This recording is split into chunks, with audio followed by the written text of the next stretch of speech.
A young man is summoned to another world by mistake, but he cannot return to his original world. However, in return, he gains incredible skills and decides to live in this new world. Stay until the end to find out everything. The episode starts with the spirit of a person named Takumi, who doesn't know where he is. Suddenly, he is surrounded by light, and a woman named Nolan, a sorceress capable of summoning anyone to any place, speaks to him. She tells him that he was accidentally summoned to Mildgard along with a group of people. It seems that the summoning, which was supposed to bring other people, accidentally brought him along as well. Takumi doesn't understand her words, so she explains that she intended to summon people randomly from multiple worlds, but he ended up coming with them. She also mentions that the spell she used is very dangerous because the laws of this world and the laws of Earth are very different, so there's a risk of the collapse of Mildgard itself. Takumi asks if the others who were summoned are here, and she responds that they are not. The real goal of the spell was to safely summon these people to the Holy Empire of Sidonia. Takumi realizes it was just a mistake, and he asks her to send him back to where he came from. Nolan becomes flustered because she cannot do that. She can't use the spell again, and besides, he no longer has a body to return to. Takumi becomes very upset because he doesn't know what to do, and he asks her what will happen to him. She tells him that he will have to live a new life as a resident of Mildgard. He asks to go to Sidonia, but Nolan refuses, stating that Sidonia is full of problems, and since he was mistakenly brought here, it will be terrible for him there. She feels guilty and decides to send him to a different country with her magical support as an apology. She will send him to a fantasy world similar to video games, novels, and anime. Takumi asks if there are monsters and dragons there, and she answers that it has everything. Nolan looks into Takumi's background and sees that he was a desk worker in his world, so she decides to make him a hero and warrior since there are no desk workers in Mildgard. She grants him many skills, such as swordsmanship, magic, and knight skills. She tells him that if he uses the skills gained from his actions, he can obtain a profession, and if he wants to pursue a crafting profession, she will give him a useful spell for that profession along with healing magic to protect himself. At the end of their conversation, she sends him to the continent of Asgard. Later, we see Takumi on the continent of Asgard, unconscious. When he wakes up, he approaches a lake and, upon seeing his reflection, is surprised because his appearance has improved. He decides to forget the past. Then, he sits down to eat and finds that he has food supplies and some money. When he checks his skill screen, he decides to test them and see what he can use. Takumi uses water magic, cutting air magic, and stone ball magic, feeling very excited because this world is so fantastical. He then explores the forest, hoping to find a nearby village. On his way, he notices a piece of wood of excellent quality, which is commonly used for wizard staffs and magical tools, and is also useful for spear shafts. Takumi is thrilled because he can craft it using his blacksmithing skill. He uses his power to make a large spear from the wood and becomes even more excited, thinking that if such wood is available here, what about the plants? He approaches the plants and starts collecting a lot of them, but he can't fit them into his small bag. He then remembers that he has a toolbox, so he puts everything he gathered into the box. Suddenly, he hears a girl scream, and she runs toward him and hides behind him. A giant rabbit appears behind her, and the girl begs Takumi to save her from the rabbit, as it might eat her. Takumi is very scared because in this world, rabbits eat human flesh. The rabbit suddenly attacks them, and Takumi gathers his strength, using the spear to strike it down and kill it. This earns him the warrior skill. The girl Molly thanks him for saving her. Takumi asks where she is from, and she replies that she is from Board Village. She was picking medicinal herbs and got lost in the forest. Takumi decides to accompany her to her home. He opens his toolbox to store the rabbit, but is shocked, realizing he didn't want to open the box in front of Molly. Afterward, we move to the Holy Empire of Sidonia, where 3 individuals find themselves in a palace, not knowing how they got there. They are from another world. Elizabeth, the Empress, approaches them, expressing her deep gratitude for their willingness to answer the summoning. One of them asks where they are, and she explains that this is not the world they knew, but a completely different world. They were summoned here to use their powers as heroes to save this world. They are confused by her words, and she tells them she will explain everything in the next stage. She introduces herself as Elizabeth, the first Empress of the Holy Empire of Sidonia. Meanwhile, Takumi arrives at Molly's house, where her family thanks him for saving her. They introduce themselves. Molly's father, Banga, is a hunter, and her mother, Martha, is his wife. Takumi asks if he can stay in the village for a while, and Banga agrees, saying that the land is rich with ingredients for making medicine, and that there is a nearby source of raw materials. The area is a paradise for craftsmen. At that moment, Buban arrives, and Banga introduces him as a blacksmith who knows a lot about mining raw materials. Takumi is allowed to stay as he wishes. He thanks them for their help, and they inform him that there are no available inns in the village, so they will build him a small house here. Banga speaks to Takumi, apologizing for the limited space but explaining that it's all they have. He suggests they all start working together, needing to level the ground. Takumi begins using his magic to build his house but gets exhausted because he has drained most of his mana. Banga approaches him and says, "Let's move on to the next steps." Takumi is overjoyed, thinking to himself, "My new life has begun thanks to his woodworking, blacksmithing, and carpentry skills. He managed to make some furniture, which he can now modify. This is the path I've been wishing for," he continues. "I have the iron, silver, and copper ore that I mined with Bubon, along with magical iron that is now saturated with mana. I'll turn it into ingots. Normally, melting them requires a large furnace,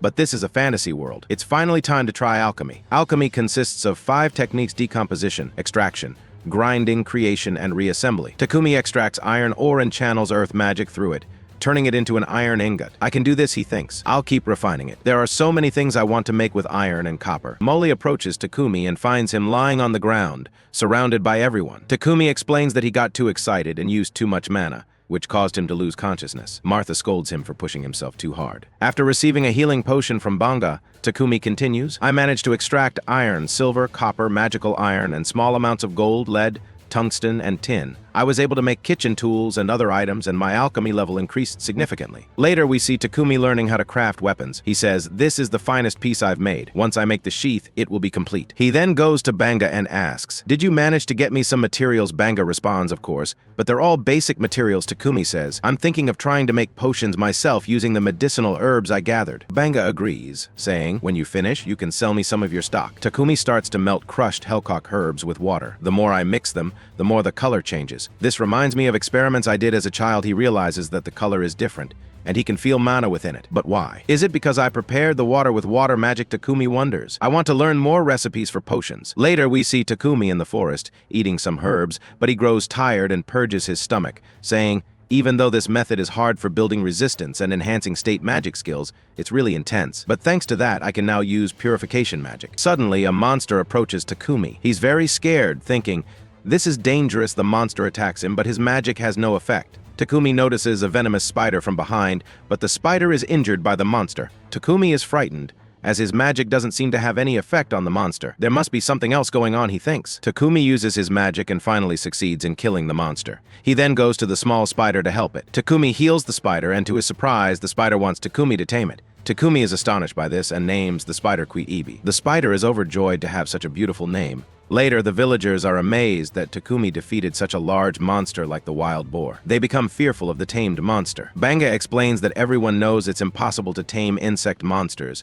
but they are thrilled and decide to prepare a feast with the monster's meat. Banga mentions that the materials from the monster can be used to make leather armor, tusks, and leftover skin. If Takumi goes to the city, he can sell the leftover skin there in Bolton City. One of Banga's friends comments that the village has become brighter thanks to Takumi, even though he's not the type to stay in a small village like this forever. The scene transitions to Lona, who is happy about Takumi. Her friend tells her that she gave him a special body, but more importantly, sent him 1 year into the past before the Holy Empire of Sidonia performed their summoning spell. With that, the episode ends. Stay tuned for the upcoming episodes, the narrator says. If you enjoyed this video, don't forget to subscribe and hit the notification bell to stay updated on everything new. Our episode today starts with Takumi being super mad at his spider friend, Maple. Turns out, she wrapped him up completely in a cocoon while he was sleeping. She apologizes, explaining she was testing how strong her silk was and had no one else to try it on. Meanwhile, Takumi is deep into making potions and working on other projects, barely paying attention to Maple. She feels a bit ignored,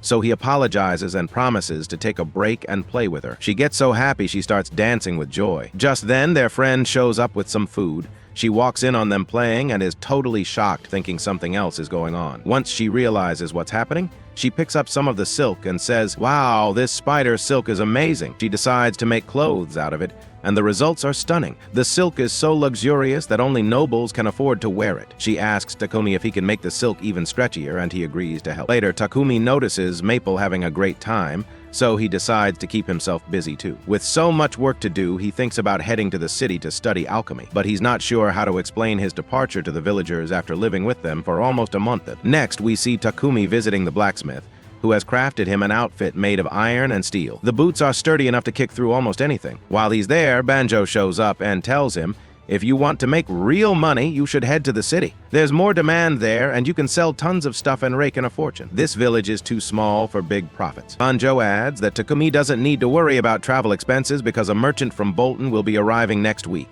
They've arranged for him to hitch a ride in the merchant's wagon. Takumi is overjoyed and thanks them for their kindness. Later, we see Martha holding some rabbit guts from one of Banjo's hunts. Takumi is surprised and says they need to be thoroughly washed with water and lemon to avoid diseases or parasites. Unfortunately, since they don't have lemon or any cleaning materials, they'll have to throw them out. But Takumi uses his chemical abilities to treat the guts instead. Martha is super grateful but warns him not to use his powers too openly. She explains, "Only a few people have skills like yours, and those who do make a living off them. If you start doing things for free, people will get mad at you for ruining their business. Some might even come after you." After that, we learn that Takumi spends a whole week crafting new items, preparing for his upcoming journey. Takumi also built a large wall around the village to protect it from monsters and created a water pump so everyone could have free access to clean water. Later, Babik welcomes Takumi and thanks him for agreeing to travel with him. Before leaving, Takumi gives Banjo a special bottle and says, "I've sent 100 of these bottles to your house. If anything happens in the village, you must distribute them to everyone immediately." The merchant is shocked and asks what the potion is. Takumi explains that it's a primary healing potion. Babik is amazed and can't believe Takumi made it himself. As the villagers gather to say goodbye, Martha gives Takumi a beautiful cloak. They all bid him a warm farewell, and he thanks them sincerely for all they've done for him. Takumi leaves with Babik and his group, feeling sad because he's grown attached to the village and its people. On the way, Babik talks to Takumi, telling him how much the villagers adore him and see him as family. Soon, the group of adventurers traveling with them introduces themselves. They're a C-rank team called Lion's Fang and serve as Babik's personal guards. One of them notices the bag Takumi is clutching tightly and asks what's inside. Takumi casually replies, "Oh, it's my killer spider." Everyone is stunned that he managed to tame such a creature. Rail, one of the adventurers, asks to see it. When he tries to get close, the spider hits him, as it doesn't like being disturbed while sleeping. Takumi explains that the spider is scared of humans and the outside world, but has taken a liking to Bogar, another member of the team. Babik then asks Takumi about the potions he made, expressing interest in buying one. Just as they're talking, they sense something nearby. Babik stops the carriage, and they find themselves surrounded by a group of goblins. The adventurers leap into action, asking Takumi to stay put. They make quick work of the goblins, gathering their magical stones before continuing their journey. When they finally reach Bolton, the capital of Barcola, Takumi is amazed by everything in the big city. It's his first visit to such a place. He accompanies Lion's Fang to the Adventurers Guild, where they report the success of their escort mission. Takumi decides to register himself at the guild to stay in the city,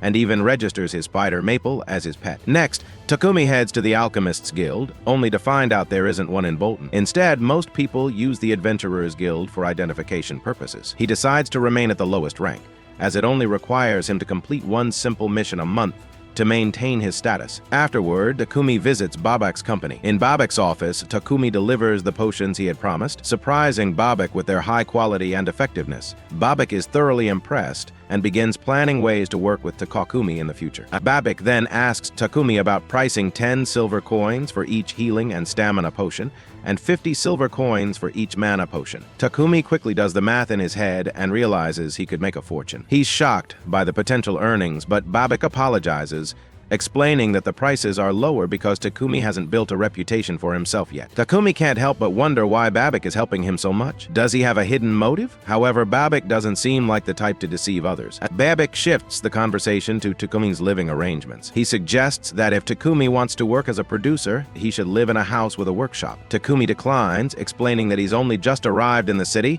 and doesn't have the savings to buy a house. Babik then offers another solution, renting a place. He assures Takumi that his company can recommend a suitable home. Babik calls for his assistant, Thomas, and asks him to take Takumi to the house they had discussed earlier. When they arrive, Takumi is amazed by the beauty of the house. It's spacious, functional, and perfect for his needs. Takumi can't believe such a place is being offered to him. Thomas tells Takumi the rent is 1 gold coin and 50 silver coins per month. Takumi thinks to himself, "That's so cheap. It seems I can even use the storage room as a workshop. I'll be able to cover the rent easily with the money I'll earn from the potion deal." Turning to Maple, Takumi says, "This is our new home." Thomas asks him if he likes the house. Takumi replies, "It's beautiful." "I'll take it." Thomas assures him that everything will be arranged so he can move in tomorrow. Before leaving, Takumi asks a question that's been on his mind since he arrived in the city. Thomas explains it's the smell of the sewers. Nobles use magical purification tools to treat the waste from their estates, but those aren't used for the city's main sewers. Occasionally, priests are hired to purify them, but the process isn't consistent. To get more purification tools, and we'd have to excavate them from ancient ruins or dungeons. The next day, Takumi and Maple move into their new home. Takumi begins fixing the exterior walls. He mixes mortar with clay he bought from Babak's company, using magic to mold it. Once it dries, he enhances it with heat manipulation magic, shortening the drying time with spatial temporal magic, and stabilizes its condition with alchemy. Exhausted from using so much mana, Takumi is thrilled when the repair turns out perfectly. Suddenly, Takumi hears someone shouting. He finds that Maple has wrapped Babak in her silk. Frustrated, Takumi scolds her, saying, "Only kids enjoy pranks like this." However, Babak, looking very relaxed, says, "This silk is so comfortable it's making me want to take a nice nap." Takumi apologizes, but Babak laughs it off, saying, "It was a bit surprising, but no harm done." As Babak heads to the restroom, he comes out moments later, yelling, "What is this?" Takumi responds, "I installed a magical purification tool. After you're done, it disintegrates the waste." Babak, amazed, asks, "Can you make 100 more of these?" Takumi replies, "It should be possible as long as I have the materials." Babak is overjoyed, saying, "You'll need extra hands for this. I suggest contracting a servant. Given your talents and preferences, a servant bound by a secrecy contract through magic would be ideal. They could help manage your workshop and protect you." Babak continues, "You seem to have an affinity for light magic, which makes you a chosen one, according to the Church of Light that leads the Holy Empire of Sidonia. They recruit anyone with an affinity for light magic and profit from exploiting their healing abilities. I doubt they'd ignore the purification magic you've incorporated into this restroom. I have some ideas about how to gain support for this project, but we'll need to ensure that no one finds out who's behind it." So Babak insists it's wise to make a contract with a servant. Takumi firmly responds, "Hold on. I'm against the use of slaves. I don't feel the term is acceptable. If it means contracting with a slave, I'd rather handle everything myself." At that moment, Takumi receives a message from the Adventurers Guild. "You have been assigned a task that must be completed at a suitable level within 1 month of registration. We apologize for the inconvenience during your busy schedule and request that you visit the Adventurers Guild before the deadline." Babak offers to accompany him, saying, "Mula & Company is the most reliable slave trading firm in Bolton." Reluctantly, Takumi follows Babak but waits outside the company, while Baba Bobble steps in to handle his business. Takumi wanders into the garden nearby and is captivated by its beauty. There he encounters a stunning young woman who catches his eye. She glances at him and unexpectedly says, "Go home." Takumi is left puzzled and intrigued by her abrupt words. And so today's episode of this anime comes to an end. Stay tuned for the next episodes. If you enjoyed this video, don't forget to like, subscribe, and hit the notification bell to stay updated with all the latest content. Our episode today begins with Takumi at the slave market, looking to purchase someone to assist with his work. At that moment, he spots a beautiful girl and is captivated by her looks. However, she tells him, "Go back home, kid. I don't even know how you got in here. This isn't a place for children like you." Meanwhile, we see Milan, the owner of the trade company. She welcomes them and is introduced to Takumi by Babak, who explains that Takumi is looking for a servant to help him with his tasks. But Takumi seems hesitant, which surprises Milan. She asks, "Why is that?" Takumi then explains, "In my homeland, where I was born, signing a contract to own a servant is against our customs, and I honestly don't understand much about it." Milan takes the time to explain things to him. She tells him, here in the kingdom of Barcola, there are certain rules you need to know. When signing a contract with a servant, the owner is required to respect the servant's basic rights, provide food, clothing, and shelter. Neither party is allowed to harm the other in a way that threatens their life. Forcing a servant to do tasks that aren't listed in the contract is strictly prohibited. And according to Clause 3, a servant is not allowed to share financial information with others. Afterward, she goes on to explain the common types of contracts. Some people become servants due to debt, regardless of the reason, and they enter into a binding contract until the debt is repaid. Criminals can also choose servitude as a means to secure a way to earn a living. Additionally, War refugees may accept contracts to secure a place to stay. There are also illegal cases where people are forced into servitude by bandits or raiders. Babak then speaks up, telling her Takumi is a hard-working, skilled individual with talents that others can't easily replicate. He's looking for someone to help him with everything, including tasks from the Adventurers Guild. Ideally, this person would manage his personal affairs at home, assist him in getting to the guild, and even fight alongside him. Takumi sums it up, saying, I need someone to manage the mansion, fight and serve as a personal bodyguard. Mulan responds, that sounds like you're looking for 2 servants, not just one. Then, the first candidate enters and introduces herself. Her name is Maria. She tells them she was kidnapped by bandits as a young girl and has no family. She's been trained in reading, writing, accounting, and general household work. Takumi decides to be honest with her and explains, the mansion has a living room, dining room, and kitchen on the first floor, and on the second floor there are 4 bedrooms and a bathroom. Will it be too much for you to handle alone? Maria replies confidently,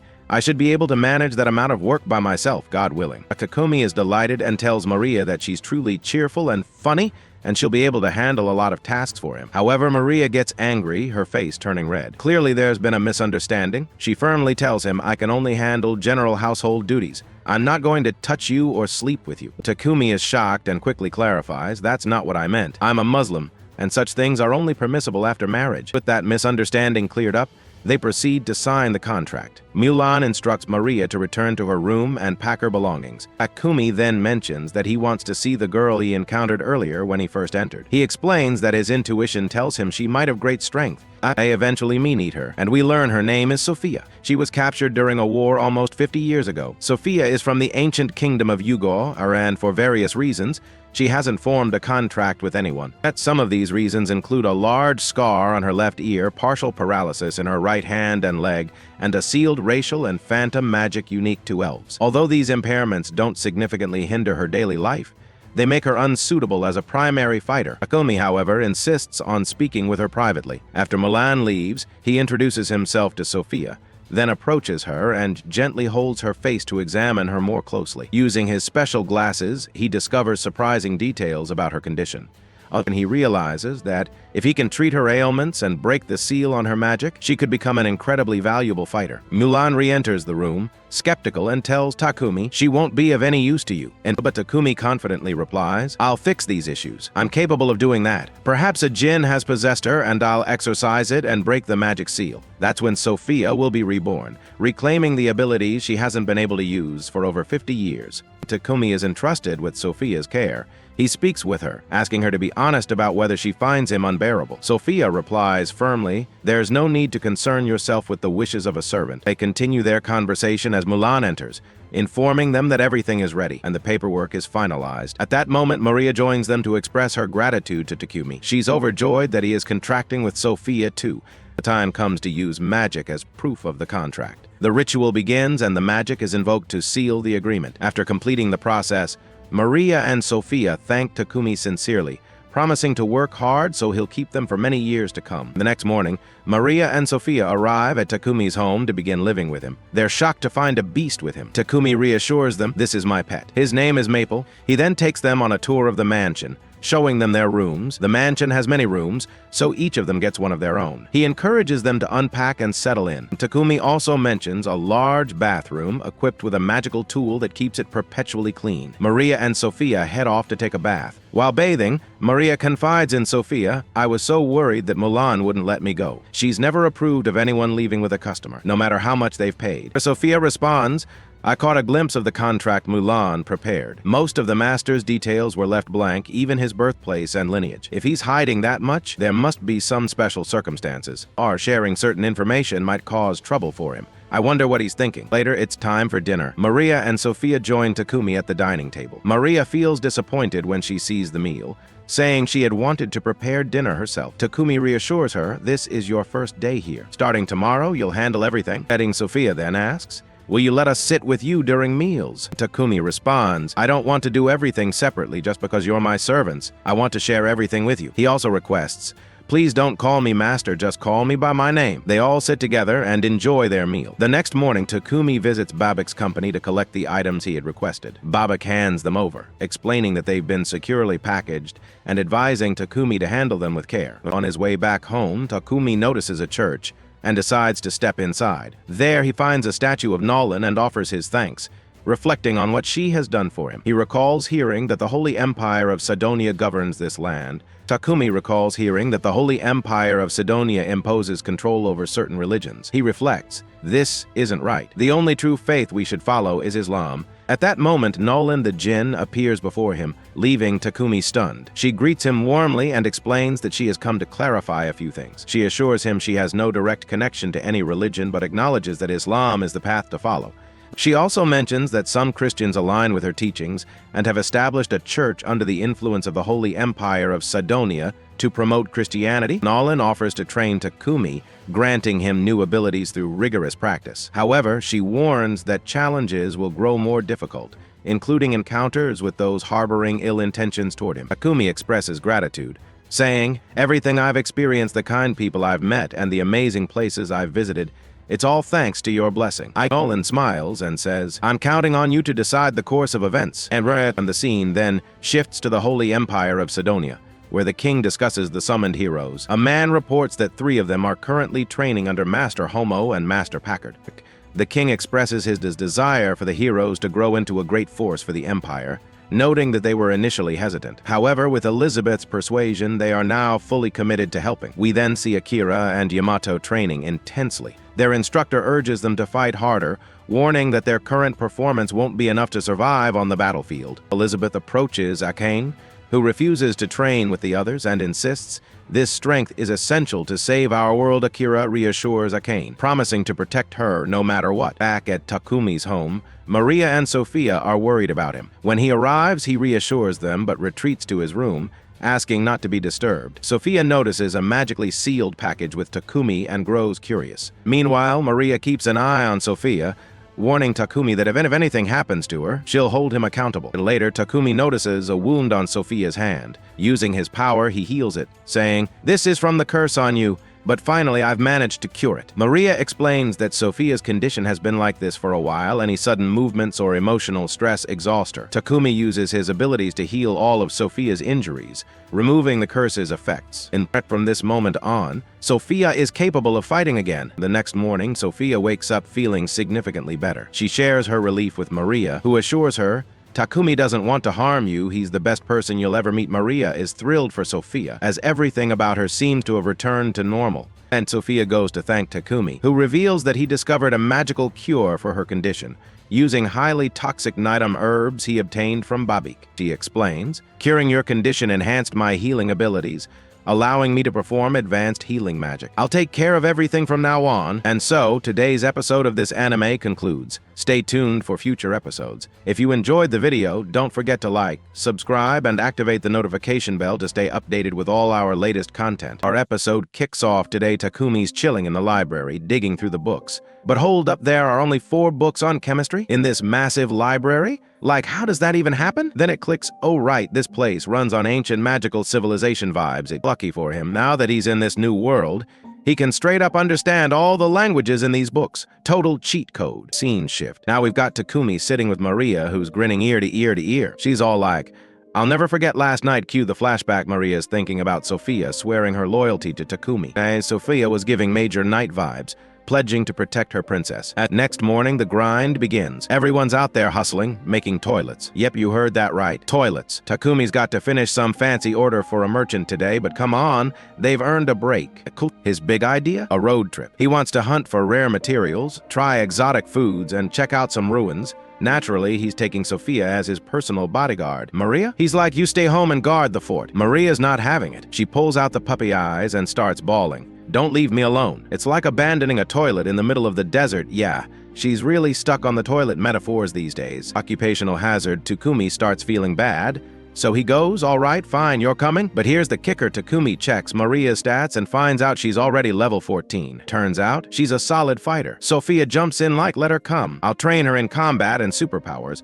Decision made. Takumi gets to work crafting weapons and armor. Sophia's like, "I want a long sword, a big shield, and a lightweight buckler." Maria, on the other hand, asks for a short sword or maybe even a knife, but Sophia's like, "Girl, no. You need a spear or something legit." "Don't worry, I'll teach you everything." Takumi in the workshop, being all precise and skilled dudes, a total craftsman. But then comes the awkward part. He's got to make them armor and figure out their sizes. And let's just say, asking for measurements, that's not exactly smooth sailing for our boy Takumi. Meanwhile, outside, Maria and Sophia are sparring with spears, getting all badass while Takumi's inside, hammering away like a pro. What's next? Stay tuned for more awkward moments and epic adventures. Takumi busts out one of his secret tricks. He creates 2 life-sized dolls, one modeled after Sophia and the other after Maria. Then he ropes in Kaikabab, yep, our friendly neighborhood spider, to spin some of that legendary spider silk. Fast forward a few days, and boom, the armor's done and it's chef's kiss perfect. The fit, spot on, movement, smooth as butter. Maria's jaw drops. How the heck did you nail our sizes so perfectly, she asks. But Kaikab, the little snitch, pipes up. Oh, he used those dolls he made of you. Before Takumi cuts him off, all flustered, and says, ahem, actually, Kaikab's silk is just that amazing. Top-tier defense stats, you know, smooth save, right? All right, Maria and Sophia are super impressed, though, and they thank him for the gear. Then Takumi ups the ante, handing them magical rings infused with mana. Because why not? It's Takumi, we don't do things halfway here. That afternoon, the squad rolls up to the Adventurers Guild. The mission? Register Sophia and Maria as adventurers. Turns out they're both E rank, and Takumi wants to form an official team. While they're sorting that out, the guild kid at the counter brings up some missions they sent Takumi a couple of days ago. You and Takumi nods. Yeah, I'll take care of it. The missions are E and C rank, nothing too lucrative. But hey, it's their first gig. Cue drama, some guild punks roll in and start mouthing off, telling Takumi to scram and leave the girls behind.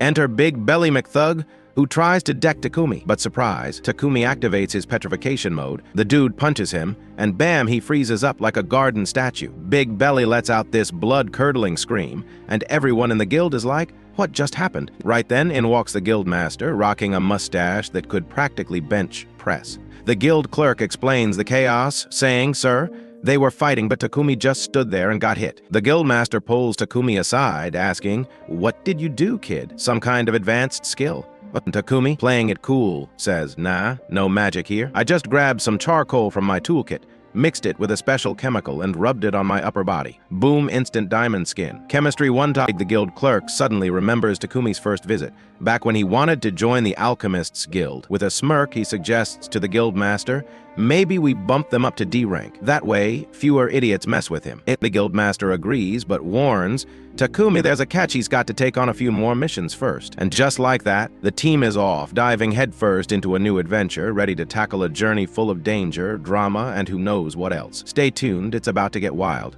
Then the squad heads into the forest with 3 objectives: wipe out goblins, eliminate kobolds, and gather some rare marrow herbs. Kaikab, the spider, is hanging back, keeping an eye on things. Suddenly, he alerts Takumi 4 goblins are chilling in the bushes.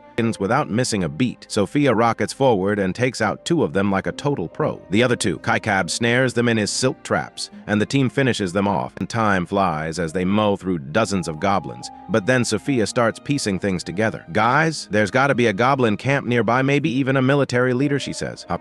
So Steve Dutch delete that Earl leader, she says. And these monsters are ranked as C-level threats, and rumor has it you'd need at least 5D ranked teams to take down a camp like this. But Sophia's confident. If we combine our magic and hit them with one massive attack, I think we've got a real shot. Right then, Kaikab pipes up. Hey, I'm about to evolve. Takumi freaks out. Not now. Get back in here quick. And the team sneaks through the forest, eventually reaching the goblin stronghold. And there are 300, maybe 400 goblins packed in there. Time for the big guns. They unleash a synchronized magical assault, wiping out the majority in one epic blast. But of course not all of them go down, and now it's time for some up-close and personal combat. Among the remaining goblins is the military leader, a towering brute with commanding energy. The squad braces for a showdown, knowing this battle isn't over yet. After wrapping up the mission, they headed back to the guild, tired but pumped. The receptionist saw them and practically exploded with excitement, like he'd just hit the jackpot.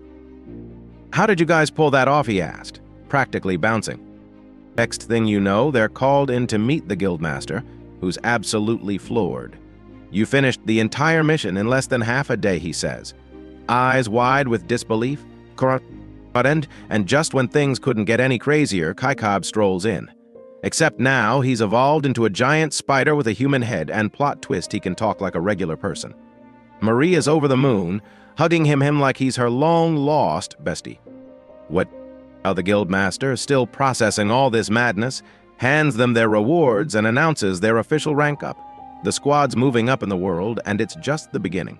And cut to later back at home, things take a weirdly hilarious turn. Dude couldn't handle it. After Babak recovers, he delivers a message the ruler of Pluton wants to meet Takumi. Apparently, it's about those magical purification tools Takumi's been crafting. Intrigued, Takumi agrees to go. When he meets the king, the ruler is all gratitude. Your purification devices have been a game changer, the king says. Thanks to them, we've cleaned up the city, reduced waste, and stopped the spread of diseases. You've done more than my knights ever did. But Takumi, ever humble, replies, no need to thank me, your majesty. I was just doing my job and the guild's mission. And with that, our episode wraps up. If you enjoyed the video, don't forget to hit that subscribe button and turn on the notification bell so you don't miss a single update. See you next time for more epic adventures. That's in a world full of fantasy and romance, where fate and love collide, a middle-aged man suddenly wakes up in the body of a noble girl. Yep, he's now Grace Auvergne, the daughter of the Duke of Auvergne, but his mind is still stuck in the body of a 52-year-old government worker from his past life.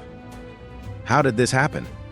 After falling off a horse and knocking his head, everything clicks, and he realizes he's been reincarnated into the world of an otome game full of handsome guys. But here's the catch, he's not the heroine. He's the villainous, the very one everyone hates and avoids in the game. How's he supposed to survive this? And how will he handle his new life full of twists, romance, and a lot of drama? His last memory as Kenzaburo Tandabayashi, a 52-year-old government worker, was pushing a little boy out of the way of a truck. Next thing he knows, he's reincarnated as the daughter of a duke in this otome game world. Like really? Of all the places to end up? He knew about the whole reincarnated in another world trope thanks to his otaku tendencies, but otome games, not a clue. How the heck was he supposed to survive this? Just as he was spiraling, his servant Josette came in, looking super nervous and sweating bullets as she brought him some clothes.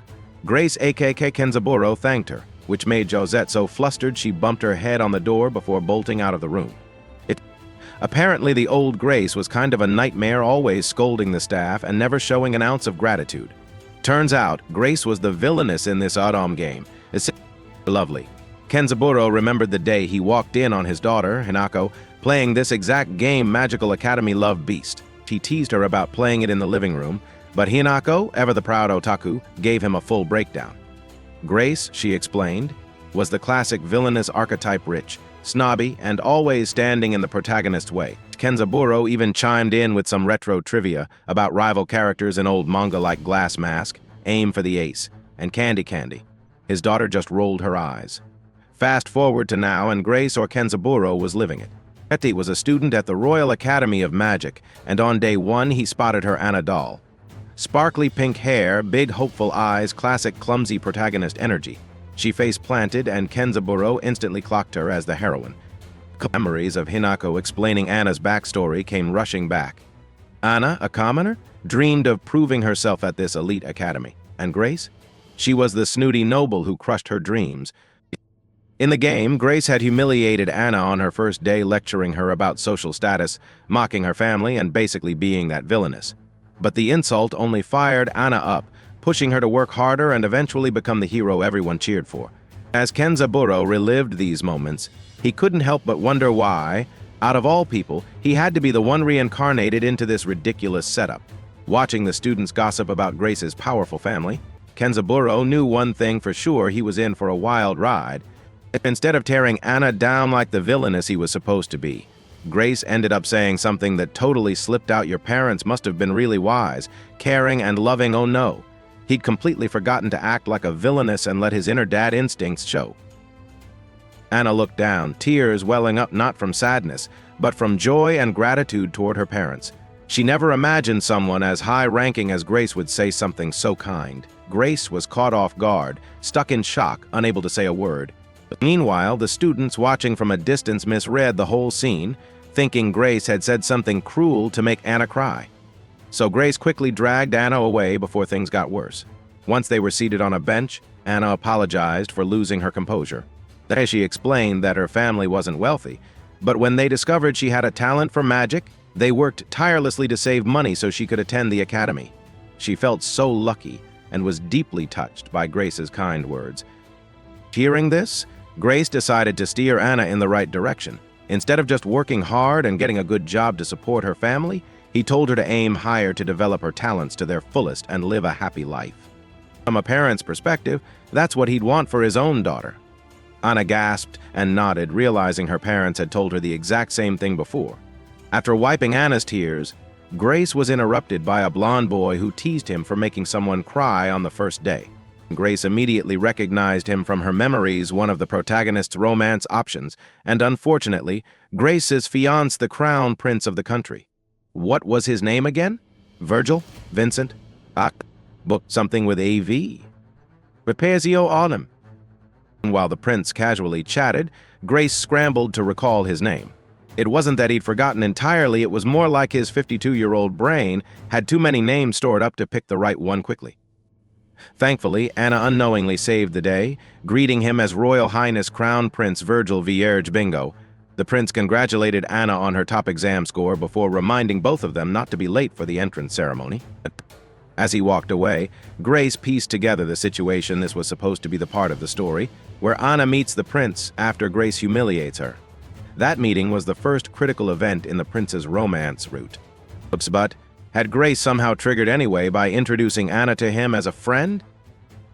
Anna, beaming, asked if she could call her Miss Grace. Was this the beginning of some entirely new event? Grace wasn't sure, but he didn't have much time to dwell on it. Meanwhile, wandering the halls, Kenza felt pretty proud of himself for pulling off this whole noble lady act without anyone realizing he was actually an old man on the inside. Suddenly, an old guy in a wizard outfit appeared, welcoming Grace. From her memories, Kenza instantly recognized this man, the academy's principal. Reflexively, Kenza acted the way he would have meeting a principal back in his old life. As Grace, this translated into a perfect curtsy and a polite good day. And he felt proud of himself again. He mentally dubbed this his elegant cheat skill. Grace went on to finish the opening ceremony as the freshman class representative. So far, everything was playing out just like the beginning of the game.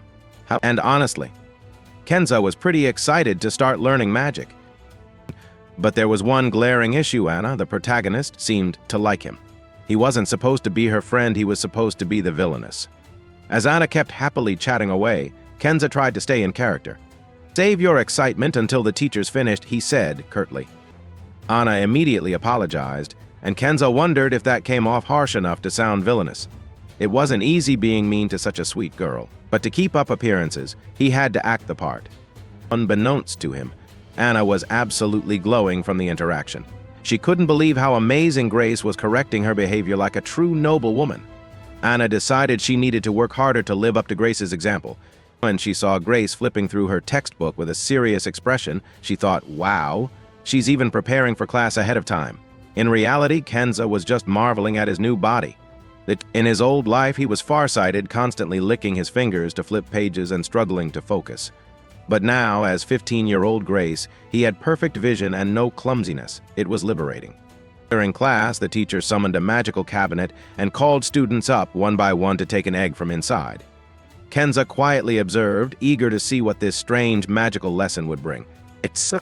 Elsewhere, in the prince's room, his friend Auguste Lion dropped by for a chat. Auguste wanted to know which freshman Prince Virgil was considering for the student council. Virgil mentioned that candidates would be chosen based on grades, family background, and character. He brought up Anna Dahl as a top choice, given her high entrance exam scores. Then, Grace Overnein for her excellent grades and noble background. Auguste agreed Grace was a solid pick, but worried she might clash with a commoner like Anna. Virgil admitted he had the same concern, but noted that Grace seemed different lately. He decided to keep an eye on her before making any decisions. Back in the cafeteria, Anna was ecstatic to learn it was all you can eat. Kenza, internally thrilled by the buffet, kept his cool. Using his elegant cheat skill, he described it as simply wonderful. Nearby, 3 noble girls were arguing with a staff member. They were upset that they had to carry their own trays since servants weren't allowed on campus. The staff member calmly explained that the academy emphasized self-reliance as part of its educational philosophy. Kenza thought the girls were acting more like spoiled brats than proper villainesses. "No way I'm acting like that," he thought. Instead, he grabbed his tray and carried it himself, earning a compliment from the staff while the 3 girls stormed off in embarrassment. As Kenza enjoyed the surprisingly delicious food, he He reflected on how this world mixed 19th century European vibes with modern Japanese hygiene and cuisine. It felt oddly perfect. Despite the grand setting, he decided to treat everyone here, students and staff alike, with respect. After all, they were real people, not just characters in a game. And while his noble persona required certain graces, his commoner instincts never left him. He finished every bite on his plate and gave thanks for the meal, just like he always used to. Also, they made sure to thank the chef. He generously handed his tray to the staff and politely asked them to let the chef know the food was amazing. The girls were so impressed by Grace's manners, they all wanted to be just like her. In fact, her behavior ended up becoming a tradition at the academy. Kenza stuck to a morning routine, grooming himself for work. One day, while chatting with his daughter, he noticed her mug from Love Beast merch. And he felt proud because that's exactly what he'd taught her, to actually use the merch instead of just collecting it. They even fist bumped, excited about how the merch looked best when it was being used, though they also made sure to buy extras to keep pristine. On his way out, Kenza admired the trendy design on the mug, even though he couldn't read what it said. Staying fit was important to him, so he always took the stairs, moving efficiently by not twisting his body and lifting his arm and leg on the same side. He picked up that little hack from a battle manga he loved. At the city government office, he'd use an abacus to sort papers, eat the cafeteria curry every day, and always compliment the chef. During a meeting about a city traffic safety PSA poster, his colleagues suggested using a popular anime to promote it. Kenza got super passionate, arguing that making the characters too cheerful on the poster would disrespect the original material. He rambled about it at full speed, leaving everyone stunned. By 5 o'clock, he wrapped up another workday, content with his simple, fulfilling life. But that night, everything changed. While saving a child from an oncoming truck, Kenza was hit and died. He woke up reincarnated in another world, determined to do his best in his new role. The only problem? He wasn't entirely sure what he was supposed to do. So far, he'd managed to adapt to this otome game-like world. The biggest challenge? He knew next to nothing about otome games. But one thing was clear: these ridiculously handsome guys were the love interests. The prince, who was the student council president, introduced his friends Auguste, head of security Richard Verseau, the vice president, and Pierre Guimau, the secretary. All of them were in their second year, and the prince mentioned he'd introduce the girls to the rest of the council later. Kenza recognized the guys from the Love Beast cover and figured the game's goal was for Anna, the protagonist, to end up with one of these love interests. His job as Grace, the villainess, to mess things up for her. When Anna heard she and Grace were being invited to join the student council, she was shocked. But Kenza wasn't concerned about that. He was too busy plotting how to interfere with Anna's romances. Anna, a commoner, wondered if it was really okay for her to join. Grace casually explained that student council members were chosen based on academic performance and family background. Since Anna had the highest exam scores, her inclusion just proved how exceptional she was. Auguste was surprised. He fully expected Grace to say something like, "It's disgraceful to let a commoner join the council." Kenza realized he'd accidentally slipped into his old work mode by giving an objective evaluation, like reviewing a subordinate's performance. And now Anna was looking at him with those starry eyes, like, "So you really meant it when you called me a friend?" He had to get it together. Right now, he was Grace over May, the villainess. Keeping the heroine away from the love interests wasn't enough. As he brainstormed his next scheme, he couldn't help but giggle to himself. When Anna was asked if she planned to join the student council, Kenza told her she'd have to learn noble manners and etiquette, and he was going to drill every little bit of it into her. Yup, he nailed that perfect oppressive attitude. Well, almost. The way he added that he'd pass on all of his knowledge about noble manners to her made it painfully obvious he wasn't exactly great at this villainous thing. Anna, of course, lit up with joy and said she'd do her best. At that, she even gave off a little glow. Then the prince chimed in, praising Grace's efforts, and he started glowing too. Pretty soon, all the boys were glowing. Kenza couldn't help but wonder if this was some kind of otome game affection level-up mechanic. Outside the council room, Anna was all pumped up about her new role as a student council member. Meanwhile, Kenza was deep in thought about which romance route she'd end up on. Would it be Prince Virgile? The macho security guy? The quiet, long-haired guy? Or the diligent, black-haired guy? Honestly, Kenza couldn't even remember all their fancy names. Later, during their practical magic class, the teacher introduced them to magic circles. She explained how they could write incantations inside the circles using an ancient magical alphabet. To demonstrate, she cast a spell that created light magic particles. One of the students asked why they couldn't just use regular language for spells. The teacher explained that if non-magic users could read the words, their thoughts might mix in and weaken the spell's power. Anna figured out that to maximize a spell's potential, the words needed to be something only the caster understood. The teacher went on to explain that magic circles accessed the power of words themselves, but for words to hold power, they needed history words that had been used for generations but had fallen out of everyday use. That's why the ancient language was perfect for magic. This got Kenza thinking. He decided to try writing the Japanese word for fire in the circle since kanji didn't exist in this Otome game world. When he added a second kanji, an intense flame burst out, earning him glowing praise from Anna literally. But then a student in the back, jealous of Kenza's success, dismissed the power of the spell, claiming he'd been studying magic circles with a private tutor. As Anna proudly displayed her glowing circle, chaos erupted. A giant golem appeared, causing panic. Apparently, the jealous student had overloaded the golem with magic and passed out. The golem, drawn to Anna's magic, started heading straight for her. Kenza had no choice but to step in. Borrowing Anna's circle, he cast Pause, which stopped the golem in its tracks. It was a perfect save, though Kenza nervously realized he'd rushed the spell and misspelled Pause. As Pause, luckily, the spell still worked. Back at the Overny estate, Josette, a maid in training, was reflecting on how weird Miss Grace had been acting lately.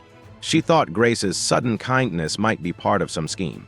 Everyone said she looked like an angel but had the heart of a devil.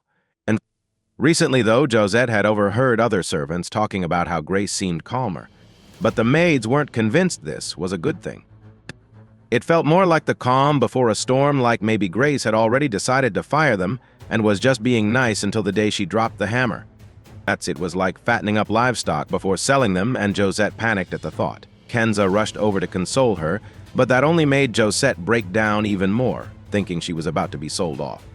She begged for forgiveness, frantically asking to at least be sold somewhere she could still work as a maid.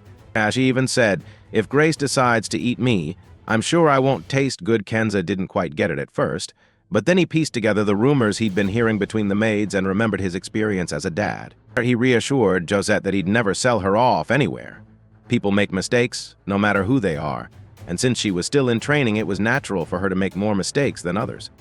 And he wouldn't fire people just for making mistakes, because if he did, no one would ever become a proper maid. Josette wasn't sure if what had happened was really okay, and Kenza realized that since Grace had been so strict until now, the sudden kindness must have been confusing. So, he decided to be even kinder and offered Josette some treats. At first, she was hesitant, confused, fearful, and just plain bewildered, but once she took a bite of the cookie, all her worries vanished in an instant. After that, Grace decided to take the broken kettle to Meister Walls, the family's official craftsman, to get it fixed. Walls was a dwarf, and when he saw the kettle, he confidently said it would only take 20 minutes to repair. Kenza stayed to watch the repair, enjoying the craftsmanship. Dwarves were known as the finest artisans in all fantasy worlds. But as he watched Walls work, Kenza started to wonder if this world was more than just an Otome game. When Josette saw the kettle after it was fixed, she was amazed. It looked like it had never been broken. Walls then mentioned it had been a while since he'd seen Grace, so he got a little excited while fixing the kettle. Kenza recognized that memory. Grace used to love watching craftsmen and gardeners at work, but once she started getting formal education as a lady, she stopped because it wasn't considered ladylike. She became strict with herself, and that's when she started becoming difficult to deal with even for the servants. That's what turned her into the villainess. But Kenza could see her true nature had always been brighter than that. Looking around the shop and enjoying the pleasant atmosphere, Grace asked Walls if she could visit again. He reminded her that this was the garden of her mansion and she could come by any time she wanted. Then, on another day, Grace asked him to make her an abacus. Kenza couldn't help but wonder what she was going to do with it. To find out, make sure to subscribe to my channel and stay tuned for the next episode. And also, check out the next video. I'll see you all then. Our episode kicks off with Takumi announcing to the girls, "Finally, the refrigerators are done." The girls stare in awe at the beautifully crafted fridges. "You can store food inside them," he explains, but make sure not to leave the doors open for too long. Maria is beyond grateful. "Takumi, you just made my life so much easier," she exclaims, already imagining how much simpler food storage will be from now on. Sophia chimes in. "I say we take the sky fridge and let Takumi deliver the rest to Babak. It's time for him to start his big project." Takumi nods. "Actually, I've been thinking our gear could use an upgrade. We travel a lot. We fight monsters. It's about time we had some top-tier equipment. My blacksmithing skills have improved, and I already have a magic steel armor set, but I want to forge a brand new set using mithril and adamantite." It cut to the guild's reception desk, where the receptionist listens to Takumi's plan and raises an eyebrow. "Mithril and adamantite? Those are rare materials. I'm not sure if there's even a blacksmith around here who can handle them, but I can give you a list of skilled smiths in the outskirts of the city." He pauses before adding, "That said, fusing these materials will take a lot of mana on your end. If you want to get your hands on them faster, your best bet is mining them yourself. There's a place called Horas, northwest of the Barcola Kingdom. It's home to a massive mine rich in both mithril and adamantite. The catch? You can't enter unless you're a member of the Blacksmiths Guild." Takumi frowns. "So there's no other way in?" The receptionist smirks. "Well, there is another way. Sometimes monsters show up in the mine's valleys. If you take them down, you might be able to sneak in." Takumi's eyes light up. "Now we're talking. Consider it done." Just then, the guildmaster suddenly appears behind him. "One more thing, kid. Bolton's been dealing with a shortage of Trent wood lately. Most adventurers are too busy hunting black buffalo these days, so fewer people are gathering wood. That's slowing down the supply chain." Takumi sighs. "So let me guess, you want me to help with that too?" The guildmaster grins. "Just thought I'd mention it." The guildmaster then gives Takumi another task hunting some Trent creatures. Takumi agrees, but before he can leave, the guildmaster smirks and adds, "Oh, and one more thing. A blacksmith has requested a personal bodyguard for his journey to Horus. If you complete all these tasks, I'll promote you to the next rank." Takumi nods. "All right, sounds fair. How long will it take to reach Horus?" The receptionist checks his records. "By regular horse-drawn carriage, 7 days. But if you use a beast horse, you can make it in 4. Takumi thinks for a moment. "Then I'll take a beast horse." The receptionist shakes his head. "Unfortunately, they're all unavailable at the moment." Just then, Rael appears out of nowhere. "That's because we're using all of them," he says, casually. The receptionist sighs. "Rael, you haven't even completed your mission yet." Rael smirks. "We got attacked by a black buffalo on the way back. I took it down and rushed back here before the meat spoiled. I'll be heading back out tomorrow morning to rejoin Heath and the others." Takumi grins. "Why don't you stay at my place tonight?" Rael considers it for a moment before nodding. "Sounds good." They both head to the guildmaster's office, where Takumi requests a beast horse. The guildmaster agrees but adds one last request. "When you get back, I want you to make more of those refrigerators. That invention is a game changer." Later that evening, we see Sophia at home, pacing anxiously. Takumi's late. Could something have happened to him? She wonders.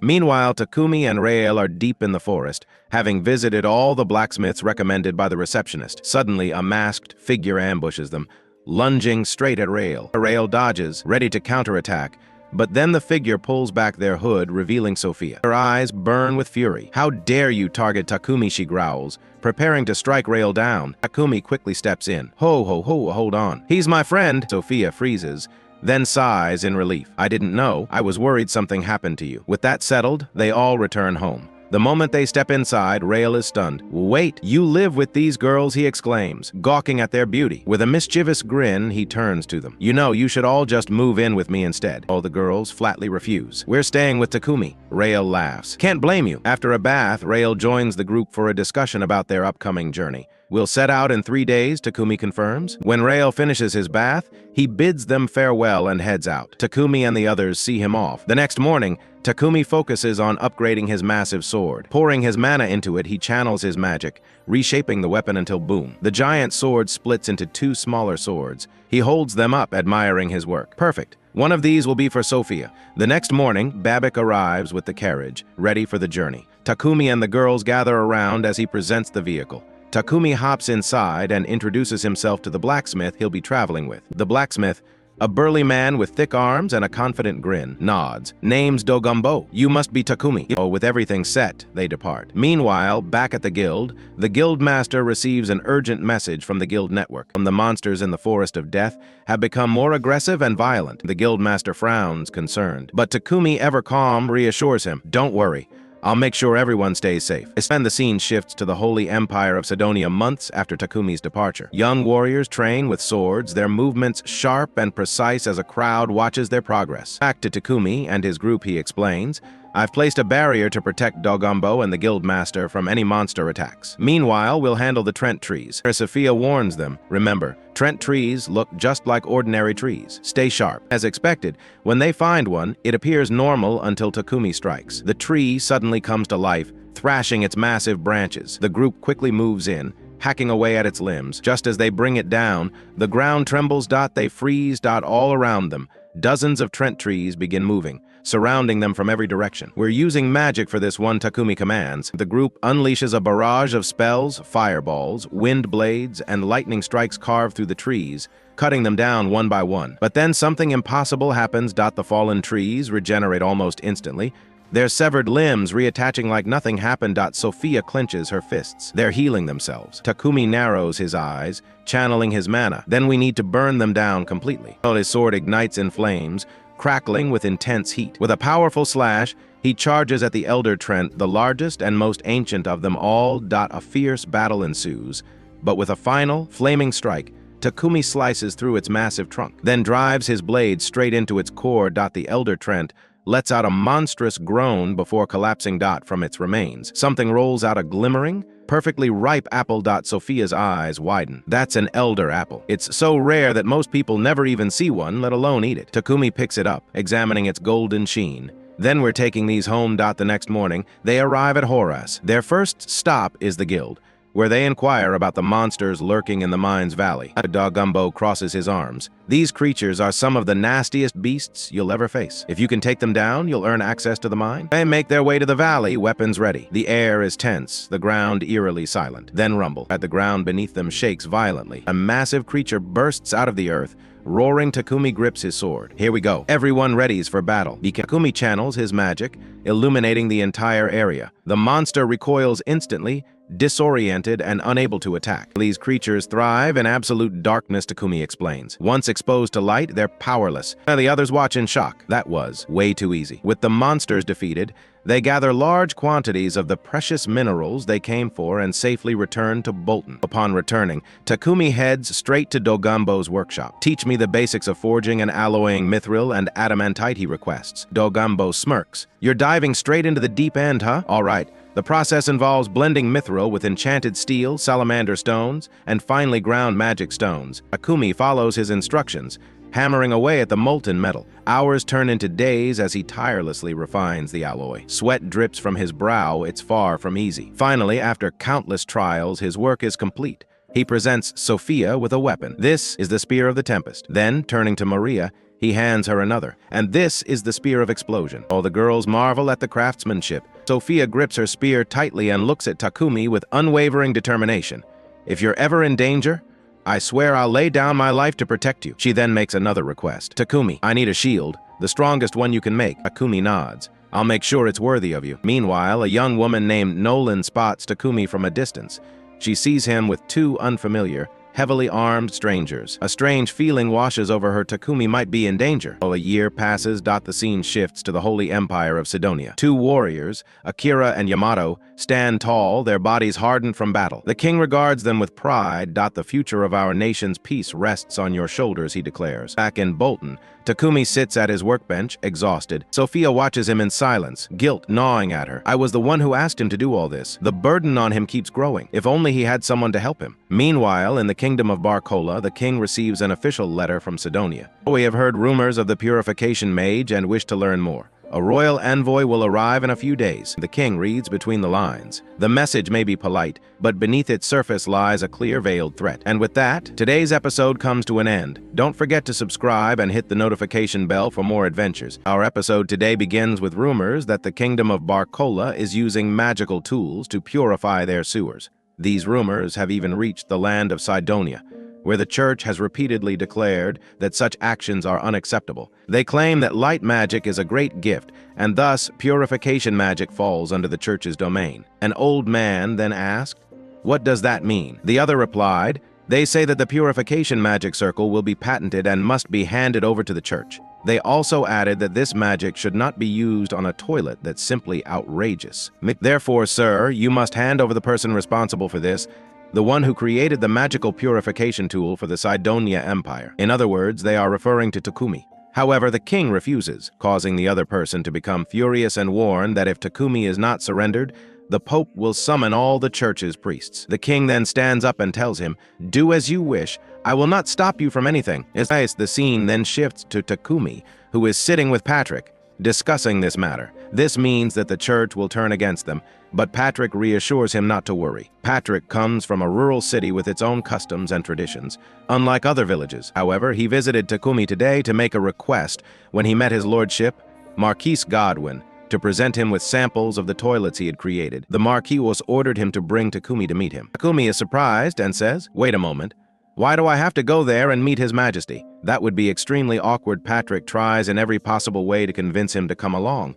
Later that night, Takumi discusses the matter with his two friends, informing them that he will be heading to the royal capital, Basilatus. Since the king protected him from the church, it would be extremely rude to refuse the invitation. Samia and the others immediately agree to join him. As they are eager for this opportunity, it will be their first time visiting the royal capital. Takumi then tells them that they will set out in just 1 week, but they need to prepare a lot of supplies. When they ask how long the journey will take, he explains that it will be around 7 days by a wild horse-drawn carriage. Because of this, they need to stock up on plenty of food for the long trip. Takumi also thinks about making them new cloaks to wear while they are there. He had asked Babak to procure some dark element magic stones, and with these stones, he can craft special cloaks. Wearing them will also help them avoid harassment from ill-intentioned people. In the morning, Maria and Sophia go shopping while chatting about Takumi. They describe him as a very special and kind-hearted person who always thinks of others before himself.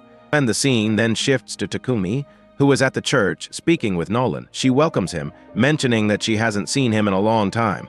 She also tells him that she heard he is heading to the royal capital. Takumi confirms this, but explains that he came to ask her some questions about the town and whether traveling there would bring them trouble. Nolan tells him that he will definitely face many adventures. She also confesses that she has tampered with time. According to her, the heroes have not arrived yet because she delayed time by more than a whole year. They might only need a few more months before they finally appear. Takumi, shocked, asks her why she did this and why she delayed him for an entire year. However, she abruptly tells him that their time is up and that he should visit her again later. When he insists on an answer, she smacks him on the head and calls him an idiot. Takumi then realizes she deliberately avoided his question and thinks to himself, "Well, I don't plan on meeting the heroes anyway, so I guess this doesn't matter." The scene then jumps to the Holy Empire of Dunia, 10 months ahead in Takumi's timeline. There, a man named Akira is training in sword combat. Another man praises him, saying, "Very good. The progress you've made in these past few weeks has been truly impressive, Akira." And the story returns to Takumi and Maria, who is overjoyed by her new magical cloak. Sophia also wears one just like it.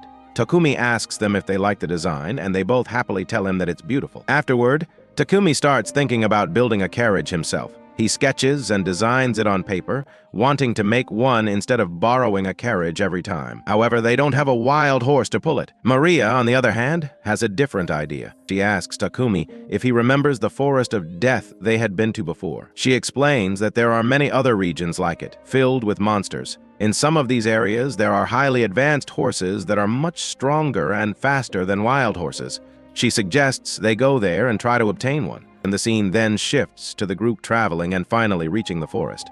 Takumi wonders if drake horses are truly faster than wild horses. Sophia confirms this, explaining that they have incredible endurance and speed, while also being extremely powerful. The key difference between them and other horses is the single horn on their heads, which distinguishes them. Additionally, their bodies are covered in scales, similar to dragons. At that moment, they encounter Kiri, who had arrived ahead of them and looks very excited. Suddenly, a large wolf appears and passes by them without attacking, which greatly surprises them. However, Takumi tells them not to be shocked. It's thanks to the magical cloaks he made. These cloaks have a special enchantment that conceals their presence. Sophia, however, has a different idea. He wants to remove her cloak so she can train and fight the monsters herself. The group continues training, and Sophia successfully slays a monster. While exploring, they come across a fallen tree and decide to use its wood to craft a carriage.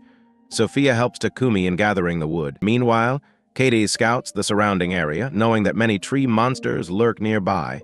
Suddenly, she discovers an injured horse lying on the ground, covered in wounds. As she approaches, the horse mistakes her for a threat and strikes her with its strength. She quickly reassures it, saying that she has a powerful master who can help. However, before she can do anything, A swarm of giant insects appears in front of her. Kaede immediately attacks some of them, and then spins a massive spiderweb barrier to protect the wounded horse. The insects, however, leap onto the web and tear through it with their razor-sharp mandibles. Realizing the danger, Kei desperately tries to contact her master, but he doesn't respond.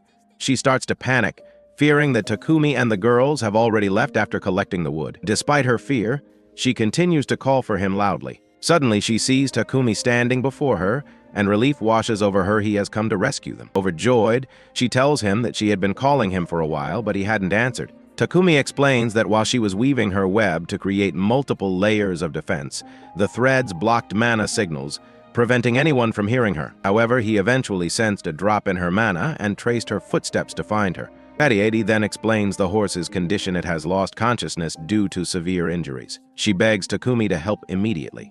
He carefully approaches the horse, but remains cautious, even though it is unconscious. Kaede urges him to hurry, but Sophia warns them that if they stay there too long, more monsters will attack, as she can sense their presence nearby. Takumi then decides to teleport both the injured horse and Kaede back to their home, as the teleportation magic requires a living human to be present with the horse. Sophia warns him that this is extremely risky, but Takumi insists that they must do it. Suddenly, Takumi collapses and loses consciousness. The others quickly take him home so he can recover. He remains asleep for more than 20 hours and still doesn't wake up. Maria asks her friend, Sophia, about Takumi's condition. Sophia explains that Takumi is still maintaining his dimensional storage, despite the heavy burden it places on him. As long as the pocket dimension containing the horse and Kaede remains closed, he could wake up at any moment. However, Sophia doesn't want to take any risks and decides to share her energy with him to prevent his condition from worsening. She then uses telepathy to communicate with Kaede. Kaede, still feeling anxious and unsettled in the unfamiliar environment, explains that the horse remains frightened. More importantly, Takumi won't wake up until the horse is brought out. Sophia suggests that Kaede create the same kind of barrier she made in the forest to help calm the horse. If it can't see beyond the barrier, it might feel safer. Afterward, Sophia prepares to go buy medicinal herbs for the horse, but Maria stops her, insisting that she should stay with Takumi while Maria handles the shopping. Meanwhile, Takumi, still unconscious, begins to feel warmth in his hand. Slowly, he regains consciousness and finds Sophia beside him. He thanks her for everything she and the others have done for him. Later that night, the group goes to check on Kaede and the horse. Takumi, now fully recovered, puts all his effort into healing the injured creature. Once the horse is stable, he asks it to use its strength. They then untangle the remaining spider webs and fully heal the horse's wounds.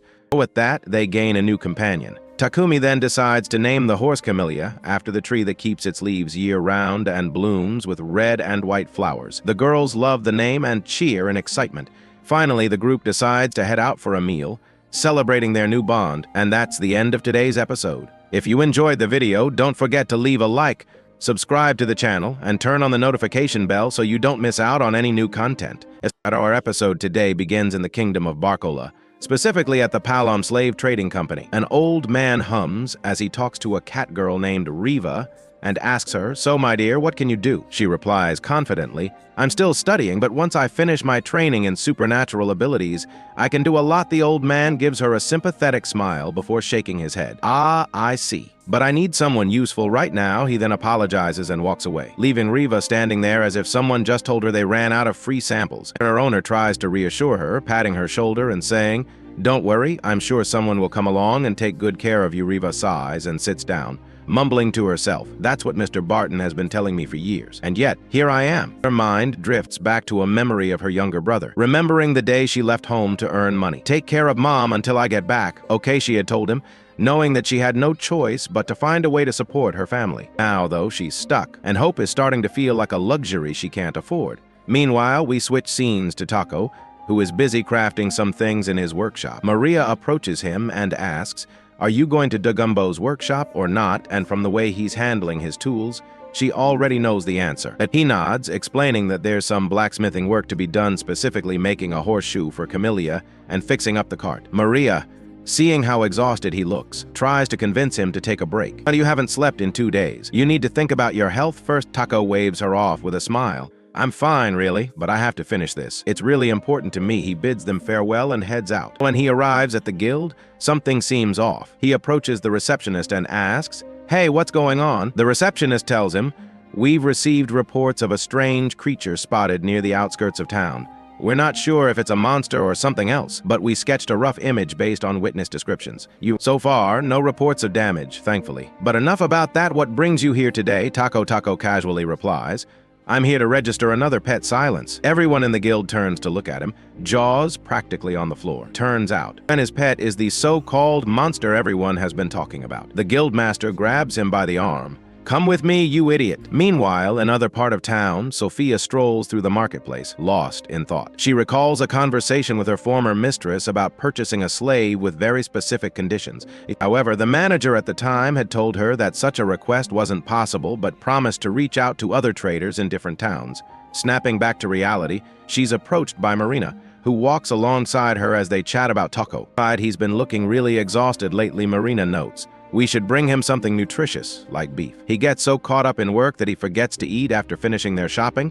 They head to the blacksmith's shop, only to find Taco fast asleep. They stare at him in surprise before realizing that, yeah, the guy probably worked for days without rest. If he keeps this up, he's going to collapse for real, one of them mutters. Later, we see the finished cart, and Taco beams with pride, finally done with his hard work. He eagerly asks Camellia, the horse, to pull it, clearly excited about the result. Taco excitedly explains the features of the carriage, which he has fully equipped with everything they might need: a bathroom, a kitchen, a bedroom, and even a living area. It's practically a moving house. There's also a shared kitchen where others can cook, along with many other convenient features. With their new horse, Camellia, pulling the carriage, they set off at high speed.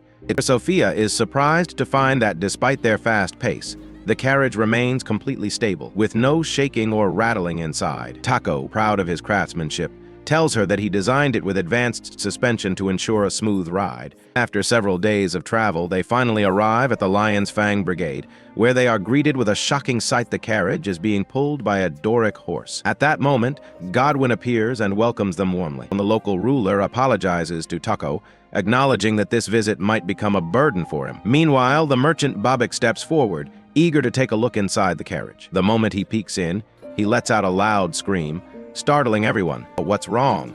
Is something broken?" they ask, only for Babik to turn to Taco with wide eyes. "Yes, this carriage is incredible.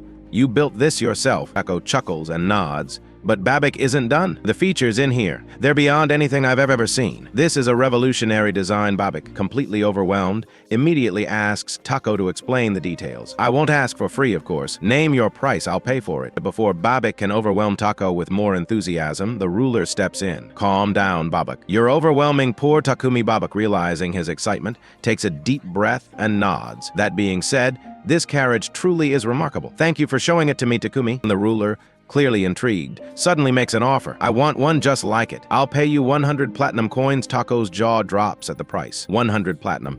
Are you serious? With that, they continue their journey toward the royal capital, Beklatos. Meanwhile, the ruler has a private discussion with the emperor, praising Taco for his contributions. But this man has already done so much for his region.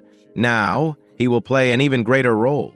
The entire kingdom will know his name, and he will rise to even greater heights. That's why I've decided to personally ensure his protection from those who might seek to exploit or harm him. At the same time, over in the Holy Empire of Cydonia, a young girl reads an ancient book about creatures created to serve humanity. The next day, Taco and his companions finally arrive safely in Beklatos. They don't encounter any major problems on the way. Every time a monster appears, Sophia and the others take it down instantly. Meanwhile, Kaede and the Doric horse prove to be absolutely unstoppable. Upon arrival, Babik approaches Taco, saying there's something important he needs to discuss once they get home. Later, in a private conversation, Babik tells him, "I want you to present a carriage like yours to the king." Apparently, Babik consulted Godwin, who agreed that this would be the best way to showcase Taco's exceptional talent. And then, Babik drops another bombshell. "The king wants to meet you in 5 days. He understands that making a new carriage in that time frame will be extremely difficult, so he suggests starting the work as soon as they return to Bolton." However, Taco thinks for a moment and responds, "If I build it in Bolton,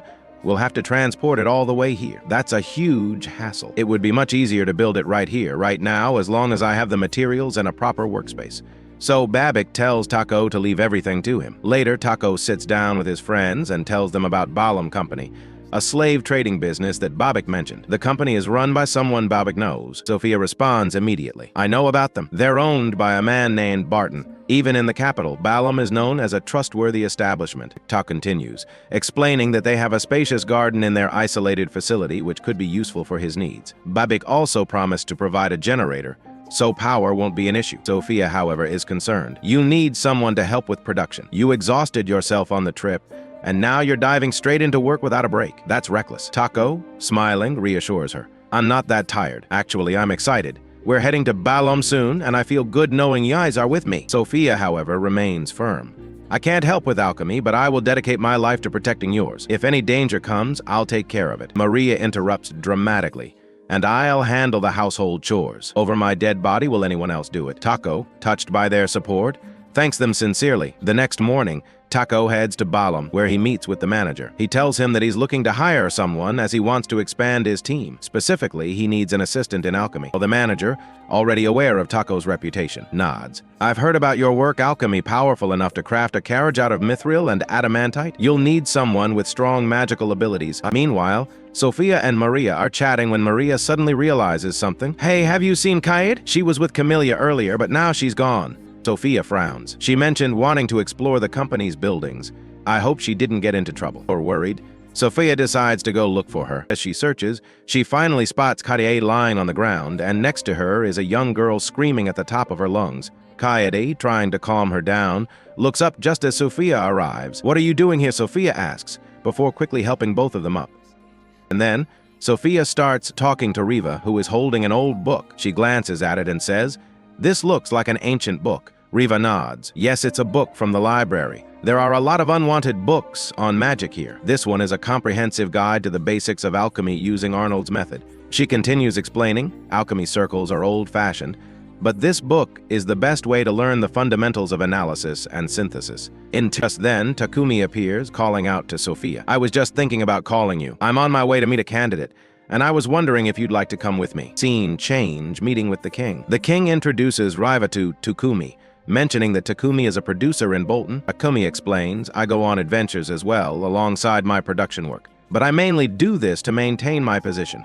I use magic primarily for production. If you have any knowledge or interest in alchemy, I'd be happy to have you on board. As Sophia chimes in, Riva has been studying and learning different things on her own here, including alchemy. Takumi and Riva say in unison the Encyclopedia of Alchemy Basics by Arnold. Riva nods. Aaron's book is generally considered the standard for alchemy, but I believe it was derived from Arnold's method. We shouldn't forget the foundational principles. Takumi then hands Riva a piece of paper, saying, you can figure out the purpose of this alchemy circle. She looks at it closely and sees that it's a formula for reconstructing a heat-based material and altering its shape. Her eyes widen. This looks like the spiral candy alchemy circle, but there's something different. I need to figure it out or else I'll get rejected again. Suddenly, Riva starts tearing up. I don't know, in my homeland, we don't use fluffy cream. We use honey-based sweets instead. I'm going to be rejected again. Takumi reassures her with a smile. I'd love to have you join us on our adventures. You can help me out. Still unsure, Riva hesitates. But I don't understand your alchemy circle. It's different from the one I know, the one for spiral candies. Determined. She clenches her fists. But I'll do my best. Then the king finalizes the contract between them. Takumi turns to Sophia and says you agree to daily wages with potential increases based on your abilities, right? Sophia nods and replies, I want all my wages sent to my home. The village I come from is very poor. I left my family with barely any money after becoming a civil slave. I don't want my little brother to grow up in poverty.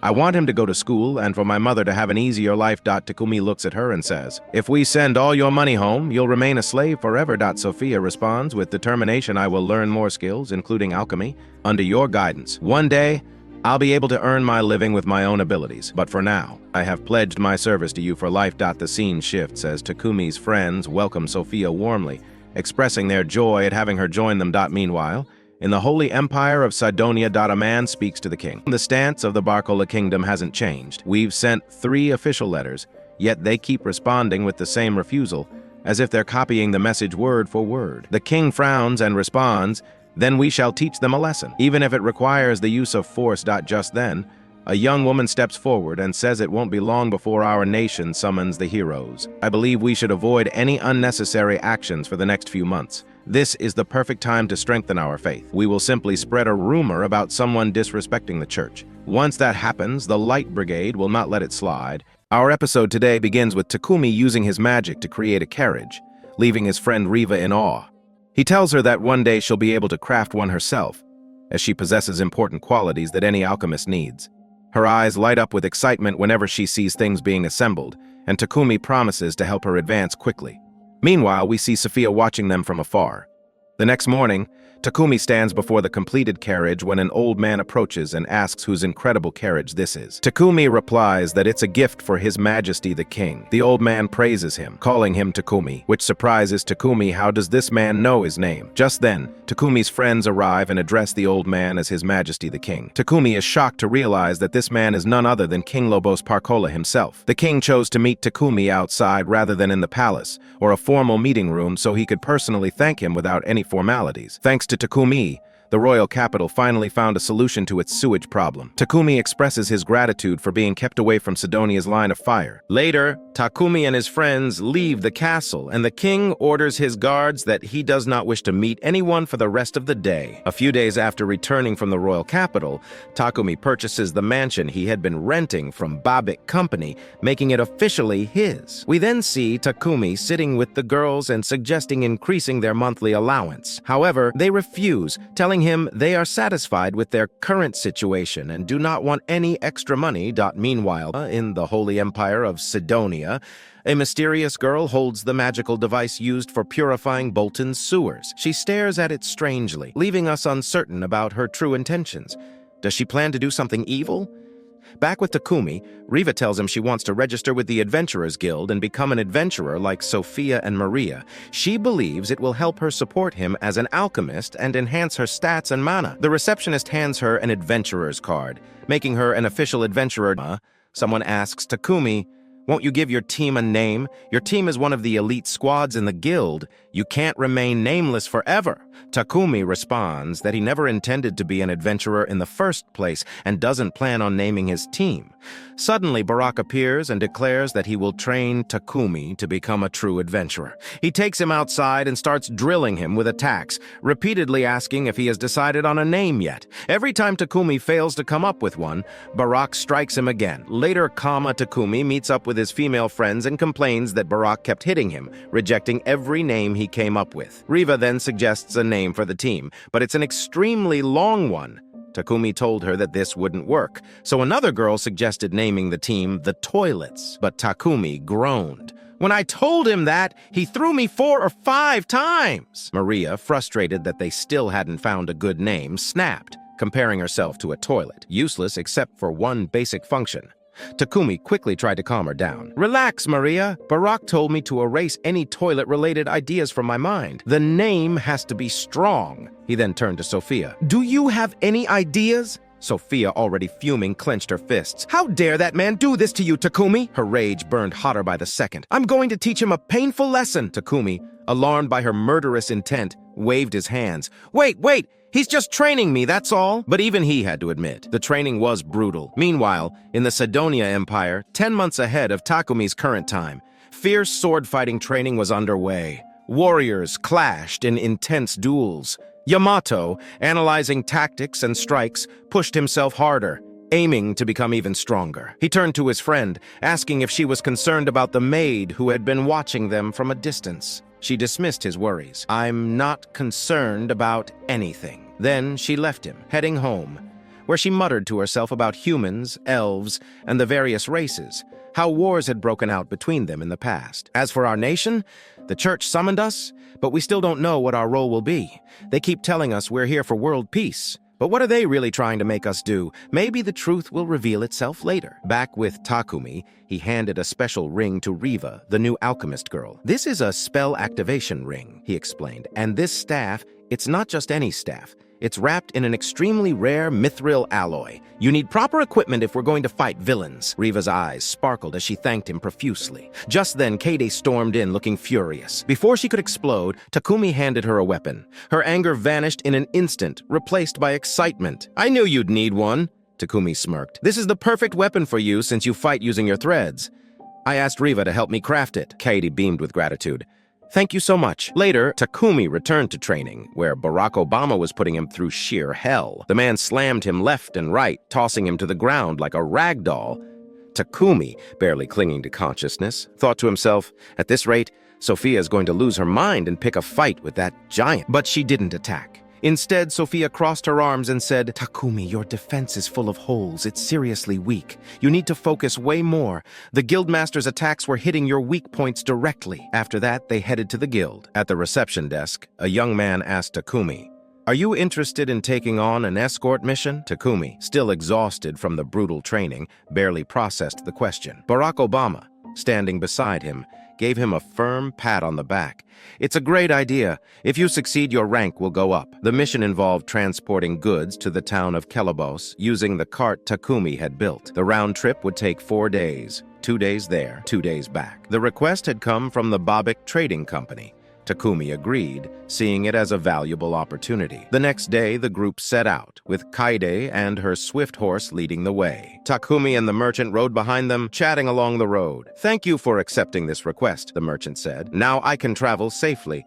Oh, and we'll be bringing back milk from there, too." Takumi blinked in surprise. "Wait, there's milk?" the merchant chuckled. "Of course, Takumi. They make white cheese over there." Takumi's eyes sparkled. After an hour of traveling, they encountered a battle. A group of goblins was fighting jungle wolves. Camellia stepped forward, her hands crackling with lightning. With a single devastating thunderstrike, she electrocuted every creature in sight. Kaide finished off the remaining monsters in an instant. They were far too weak to pose any real threat. After reaching Kelebos, they finally took a break. As lunchtime arrived, they sat down to eat, only to be met with a feast of delicious dishes.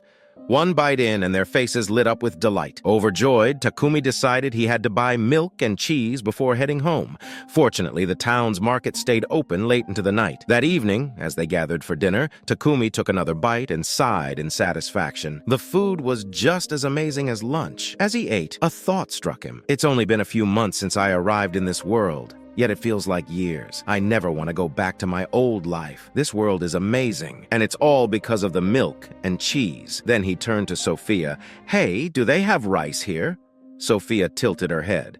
"If you mean the grains eaten in some Mandor kingdom, they don't sell them in the local markets. Only in the royal capital." Takumi froze. "What? If I'd known that, I would have checked when I was there." He had heard rumors about rice and wanted to try it for himself. Looking at Sophia, he suddenly remembered something. "Hey, Sophia, it's been over a decade since you left your homeland. Do you ever miss it?" Sophia's expression softened. "I enjoy the present more than dwelling on the past. For 50 years, I lived under that cursed fate like a bird trapped in a cage. But making the contract with him allowed her to live a new life. Still, she often wondered what kind of experiences awaited her with everyone here. They had given her an incredibly good life, so she only looked forward to the future. There was no need to dwell on the past. The other girls chimed in, saying they loved their life here with him. Hearing that, Takumi felt a surge of happiness. He was finally building a new life. At that moment, an idea for their team name came to him: Nolan Wings. After all, they had all been given wings to fly, to escape the cages that once trapped them. The girls immediately agreed to the name. After successfully completing their escort mission, they returned to Bolton safely. That night, as Takumi stepped into his mansion, a strange smell filled the air, a paralysis toxin. Acting quickly, he pinched his nose shut before it could affect him. He turned around and saw Sophia restrained by several men. One of them lunged at him, but Takumi knocked him out cold thanks to Kaide's training. He hurriedly treated Sophia and the others, and once Sophia regained consciousness, she thanked him over and over, but then with a guilty expression, she apologized. I failed you." Takumi frowned. "Why were they able to paralyze you?" Sophia explained. "Katie and I both have resistance to paralysis and poison, yet they still managed to restrain me." Katie crossed her arms. "So, what do we do about the ones outside? I found them sneaking around when I took Camellia to the stables. That's when I figured there had to be more inside, so I entered the pocket dimension and saw everyone getting ambushed." She glanced at Takumi. "Do you think they're armed?" Takumi clenched his jaw. "This attack was clearly planned. We should call for reinforcements from the Adventurers Guild." He turned to Kaide.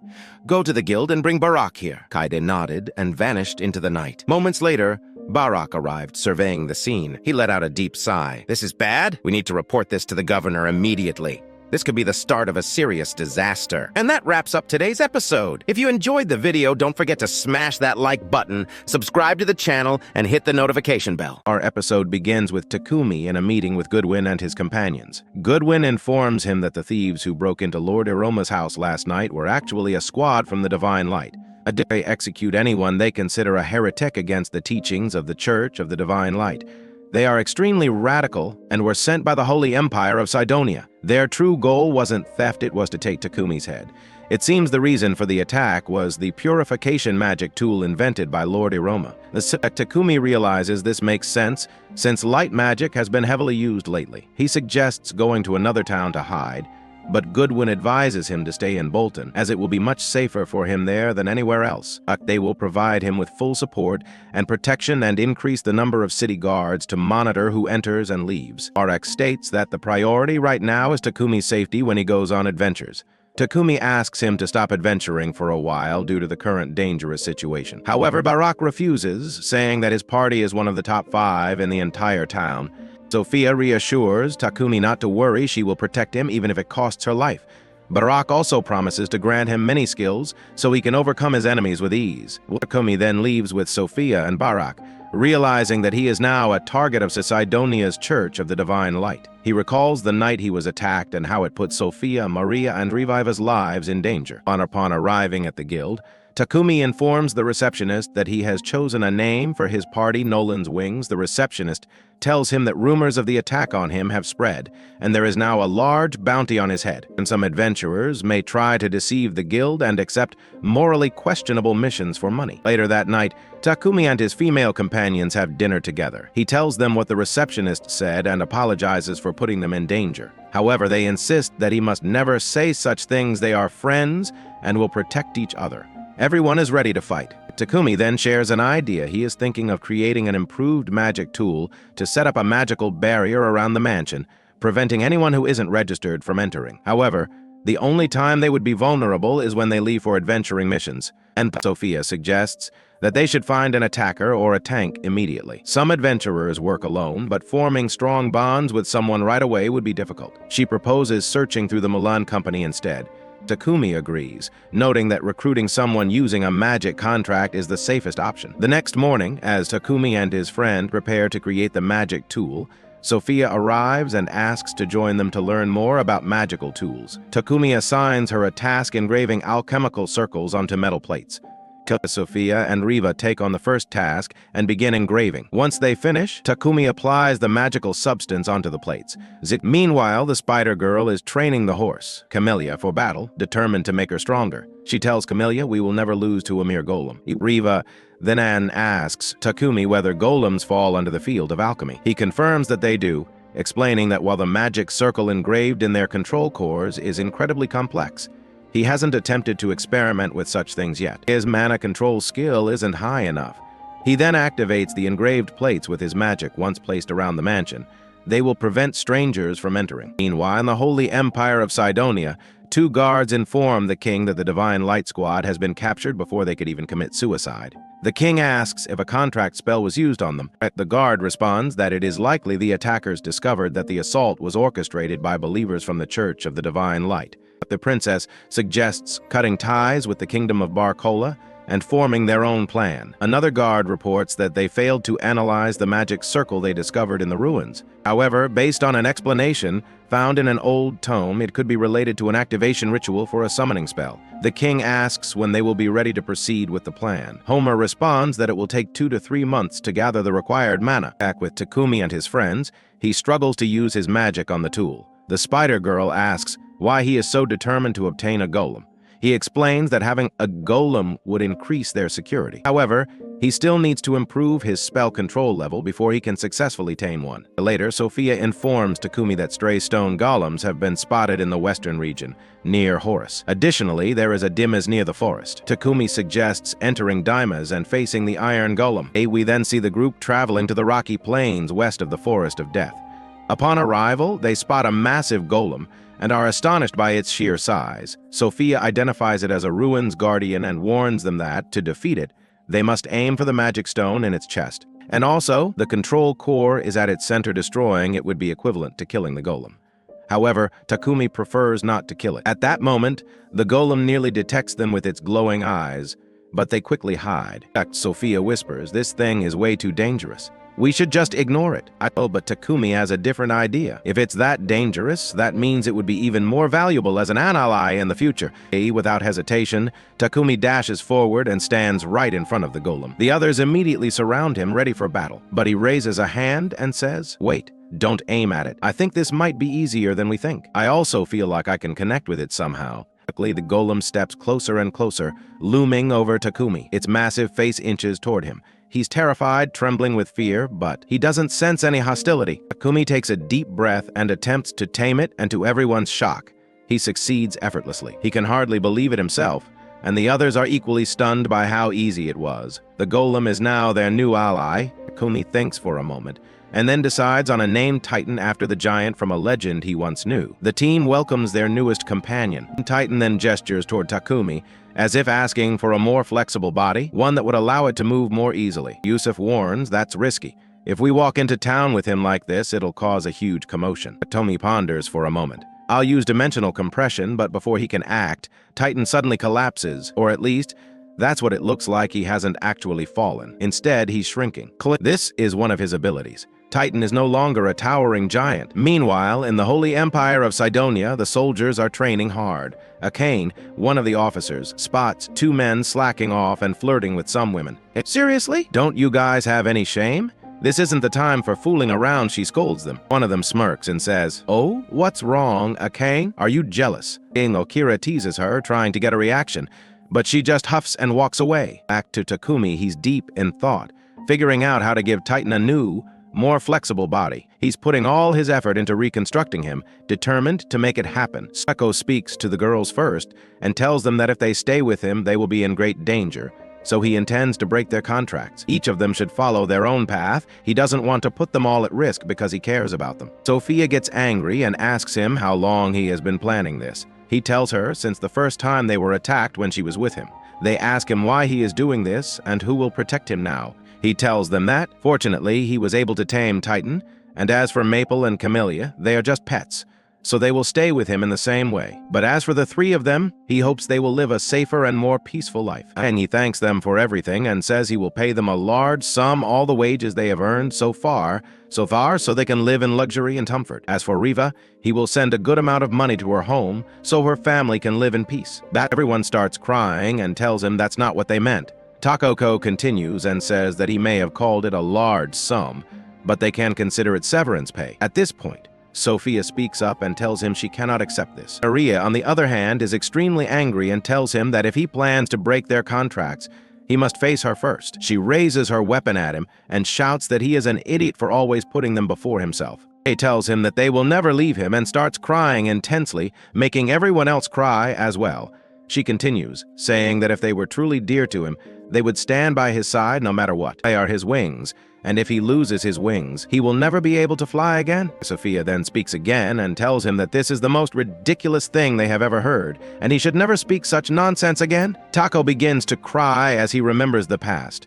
The first day Maria joined them, and all the moments they shared. Thus, he apologizes to them, saying he is truly sorry. After that, they all go out to the garden and see Titan after his transformation. He shines brilliantly, and Tako asks him what he thinks of his new body. Titan speaks and tells him it is amazing, calling him my lord. Tako was able to use special alloys to create armor of incredible beauty and strength, making Titan even more powerful and durable. Then the giant Titan steps forward, entering his new body like a powerful spaceship, capable of defeating even a dragon. Tako is truly happy with this incredible work. Meanwhile, we see others plotting something great. The blonde-haired queen speaks. Perhaps the time has come. What time is she referring to? What are they planning? Stay tuned for the next episode to find out everything. Our episode today begins in that abandoned village near the city of Bolton. Suddenly, everyone is leaving the village in anger, seemingly forced out by the nobles. The situation was utterly hopeless. They abandoned the village and fled to neighboring lands. These people had worked tirelessly. Many had perished, some due to harsh labor. But the nobles acknowledged none of it. Instead, they slaughtered many of them. What is the story behind these events? Stay with us until the end to find out the full tale. The scene now shifts to the castle, where the king speaks with his officials. One of them reports, "More than 1,000 citizens have fled their village. The reason? Those foolish nobles who abandoned their people. However, there was no use in anger now. We cannot turn our backs on those who lost their homes, the king declares. The white-haired official then informs the king, Count Rockford has sent us a letter requesting we provide shelter for the refugees. The king contemplates, with over 1,000 people, we will need a vast piece of land for them to settle. He then points to a location on the map. This is our only option, the most suitable place.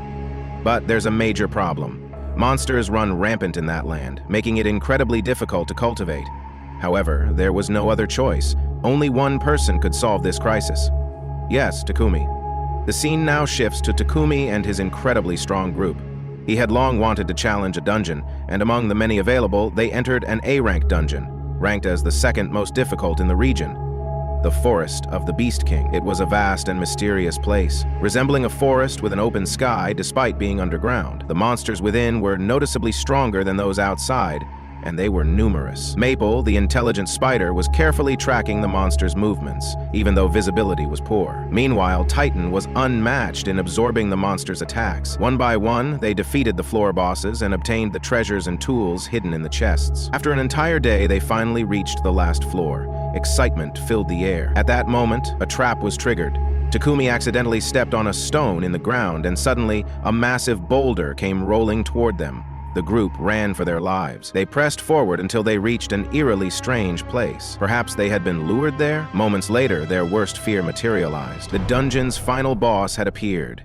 A colossal earth dragon, ranked S. Fear gripped the team.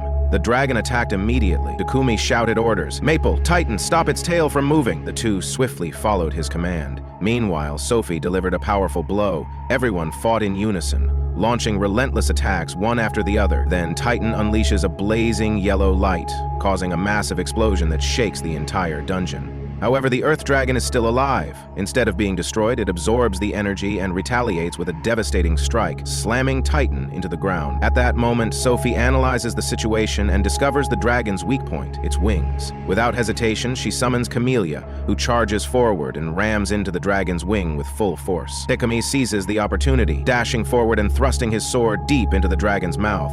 A violent explosion erupts from within, finally bringing the beast down. As the dust settles, a treasure chest appears, the dungeon's final reward. But the surprises aren't over yet. Camellia evolves into a dragon horse, growing even larger and more powerful. Meanwhile, Takumi picks up a strange piece of the dragon's remains and is stunned. Perhaps he can forge something from it? A sudden summons. After their intense battle, the group returns home. But soon after, Takumi is summoned by Marquis Gaduin, a high-ranking noble. The Marquis looks at Takumi seriously and says, Listen carefully. Are you aware of the undeveloped land in the southern part of my territory? Takumi nods. Yes, but it's not just barren wasteland. I've heard it's infested with monsters, so much so that even the neighboring nations completely avoid it. It was once invaded, but the conquest failed, forcing them to retreat. They also say the land is rich in adamantite and mithril deposits, but I don't know the full story. The Marquis leans forward. Takumi, do you want to build a pioneering village in that land? Takumi is shocked. Me? Why me, sir? The Marquis smirks. Because you're the only one who can pull it off. I was told that you managed to construct a fortified wall around your village in an incredibly short time. That's why I'm asking you. I believe you can do this. The minister steps in and adds, about 100 kilometers south of Bolton, there is a river and a spring. That would be the best location to start the village. It's slightly further from the monster nests, making it safer. Sophie interrupts. This is way too dangerous. The Marquis sighs. I know, but I have no choice. There are thousands of refugees who have nowhere to go. They lost their homes over a year ago. When their village started to flourish, corrupt nobles interfered and ruined everything. Now they are homeless. I want to give them a place to live as soon as possible. Takumi finally agrees. He can't ignore people who have lost their homes. I understand. I'll do it. I know what it feels like to be homeless. A year ago, I had nowhere to go, but kind people welcomed me into their community. Now it's my turn to return the favor and protect them. The grand construction begins. The scene shifts to the southern lands, where Takumi and his team get to work. Using his immense abilities, he constructs a massive wall around the settlement and digs deep water trenches along the outer borders. A strong fortress is built, and everyone works together to develop the land. They create roads, direct water through channels, and begin processing the surrounding wood. The plan is to clear the monster-infested forests by strategically cutting down trees to drive drive the creatures away. Sophie rides Camellia at full speed toward Bolton, requesting the immediate relocation of the refugees, a kingdom in shock. When news reaches the king, he is left speechless. What? He finished constructing the village in just 10 days? That's unbelievably fast. Takumi said that they should be able to live their daily lives without any problems. Then we see the pioneers heading to the southern border as requested. It was supposed to be an undeveloped land full of monsters, meaning they were going to cultivate land near these creatures to eliminate them. These operations were to be overseen by a man sent from Bolton. The pioneers were terrified, fearing they might be wiped out by the monsters. Upon arriving Aon, he welcomed them warmly and acknowledged their exhaustion from the long journey. He had just been preparing the land for farming. The leader did not understand his words at first, so Takumi explained that he had surrounded the village with walls to protect it from monster attacks and had also dug a moat around it. The village should be safe unless they were attacked by a dragon or something similar. He then showed them a building he had constructed for those who would govern the settlement. There were houses for all the newcomers as well as a camp for the knights. He had also built sewage systems using magical tools. The commander thanked him for his efforts and asked how he had managed to build all of this in such a short time. This wasn't just a village anymore. It was an entire fortress. Takumi responded that it was still incomplete and that he had used magic to build it. Meanwhile, we see Manny, amazed by the city where they would now live. Sophia asked her, "Are you here alone?" Manny replied that she was indeed alone, as her husband had died in their old village. Sophia then asked if she was interested in any work besides farming. If so, she might be able to help Takumi, the one who built this city. Everyone was busy developing the land, so she thought Takumi might need someone to take care of things for him. If Mani was good at cooking, she could come along to meet him. Mani followed Sophia to Takumi's home, where he welcomed her and told her he already knew her story from Sophia. He wanted her to help take care of things, offering to pay her any wage they could agree upon later. Mani remained silent for a moment, then apologized, saying she couldn't accept the job. She then asked, "Why did you all come to this village? Are we just going to face despair again now that we're here? I can't trust you." Takumi smiled and told her that they could postpone the offer if she wished. Mani then left, convinced that, after what she had just said, he would no longer allow her to stay. She was also sure that he had his eyes on her, and she couldn't remain in this place. She knew there was nothing stopping him from being just like the corrupt nobles she had encountered before.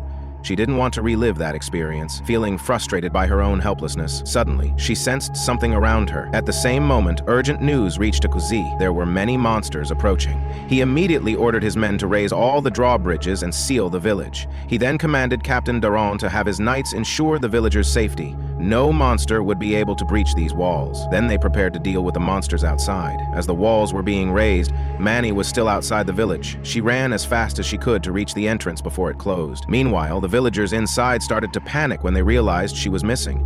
They had no idea she was outside. Seeing their fear, Takumi reassured them, promising that he wouldn't let a single villager get hurt. Back outside, Manny found herself standing face to face with the monsters. She was completely helpless against them. Just as the creatures closed in, Takumi rushed to her rescue. Manny, shaken, told him that a large number of monsters were heading toward the village. Takumi remained unfazed, calmly responding that these creatures posed no real threat to them. At that moment, Takumi's warriors arrived and informed him that they had already taken care of the monsters with incredible ease. The creatures weren't even worth the fight. Takumi congratulated his warriors, but Manani noticed something. His hand was injured. A shrub wolf had scratched him with its claws. Feeling guilty, she apologized, knowing he got hurt because of her. Takumi, however, dismissed her worries, telling her he would never let anything harm the villagers. He wanted them all to live peaceful lives. Mani was stunned. He was unlike any noble she had ever known, kind, generous, and truly caring. Moved by his selflessness, she asked if she could become his servant as he had originally offered. Takumi, pleased by her decision, happily accepted, welcoming her to the team. The rest of the group also greeted her warmly. The scene then shifts to the Holy Empire of Sidonia. A messenger had delivered a letter from the kingdom of Triaria regarding Takumi's fortified town. The letter described the construction of a strong castle in undeveloped lands near the kingdom of Barkawala. Furthermore, Bolton had been instructed to send stationed knights to live in the village. The king of Sidonia was enraged upon hearing this. Just then, Elizabeth entered the chamber, stating firmly that they could not allow the kingdom of Barkala to act as it pleased. If anyone was to dominate this continent, it had to be the Holy Empire of Sidonia. Back in Takumi's village, he was discussing trade routes with his companions. He suggested expanding the road slightly to improve trade. As they talked, Many arrived with their lunch, having prepared a large meal for them. However, as they sat down to eat, they suddenly felt an ominous and unsettling mana presence. Takumi immediately recalled what the saint had told him, that he had been sent back in time, exactly 1 year before the heroes were summoned. And now, exactly 1 year had passed since his arrival. That could only mean one thing: they had finally arrived. And with that, today's episode comes to an end. If you enjoyed the video, don't forget to hit the like button, subscribe to the channel, and turn on the notification bell so you don't miss any new updates. Our episode begins with a queen, or perhaps the king's daughter, speaking to the heroes. She says, "Rejoice, heroes, the time has come for everyone to know you. The upcoming battles may be extremely fierce." The heroes respond confidently, "Leave it to us. We will prove ourselves as the heroes of the Holy Empire of Sidonia." Then we see Akane looking sad. Her friend asks, "What's wrong, Akane? You don't seem very into this." She replies, "It's nothing. I'm just a little tired, that's all." The scene then shifts to the village that Taku built near the borders close to the city of Bolton. It was named Wedge Fort by the governor. The road to Bolton has been meticulously constructed, and all the traveling merchants and stationed soldiers have taken this well-built path. As for the villagers living here, they are learning from Bolton's artisans while building their homes and starting to practice blacksmithing. The crops are growing steadily, and the village is already beginning to resemble a real town. It seems they are leading a simple yet happy life. The scene then cuts to Sophia, who is battling monsters while Kaida and the Rockman are hunting a rare creature they have never seen before. Sophia realizes that it's a bush lizard, an incredibly dangerous beast. Later, they return home and discuss the monsters. They suspect that creatures from nearby areas have started moving toward them directly. They wonder why this is happening so suddenly. Sophia analyzes the situation but has no solid evidence. Based on unreliable information, she theorizes that an unusual fluctuation in mana was sensed 3 months ago, which might be the cause. Meanwhile, Taku speaks to his envoy and asks, "Is there any news from the city?" The envoy informs him that a rumor has been spreading from person to person. Heroes have appeared in the Holy Empire of Sidonia. This supposedly happened around 3 months ago, meaning Nolan's prophecy was correct about the heroes' emergence. That evening, they hold a meeting over tea, discussing what this might mean. If the appearance of heroes in Sidonia was orchestrated, it means they used forbidden magic to summon them themselves, Taku speculates. "I just hope that those who were summoned are good people." The scene quickly transitions to the king, speaking to the heroes. He places his trust in them for their journey ahead. Then a minor conflict arises. One of the heroes notices a girl who appears to be a slave and says, "Why don't you come with me?" Akane steps in. "Leave her alone! Lulu is my companion!" The hero responds, "How can she be your companion? She's a slave." She told him, "This is none of your business." We return to Taku as he heads to the guild to inquire about the heroes. The guild boy tells him,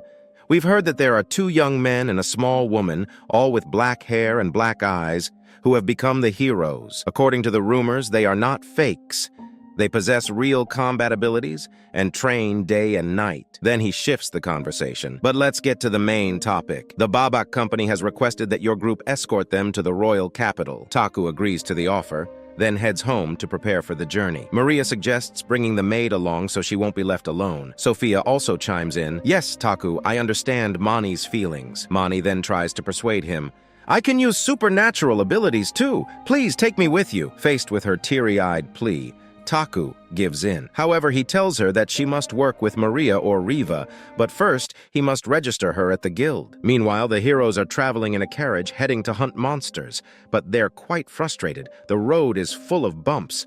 They wish they could afford a newer, more comfortable carriage, but for now, they have no choice but to endure the rough ride until they reach their destination. Perhaps they will meet Taku in the capital. Elsewhere, we see Takumi, Sophia, and Mani at the guild. The guild girl informs them Taku and Sophia will be promoted to rank A and Mani to rank D. She then takes their cards to update them in the system. At that moment, the so-called heroes barge in, shouting, "Make way, make way!" One of the guild adventurers steps in their path, frowning. "Who are you? I've never seen you before." Without any warning, one of the heroes punches him hard in the stomach, sending him staggering back. Then they turn their attention elsewhere. "There's an elven girl with big ears. Hey, white-haired boy, hand over those girls to us." Taku scoffs and refuses. This enrages them. "Do you really think you can defy us?"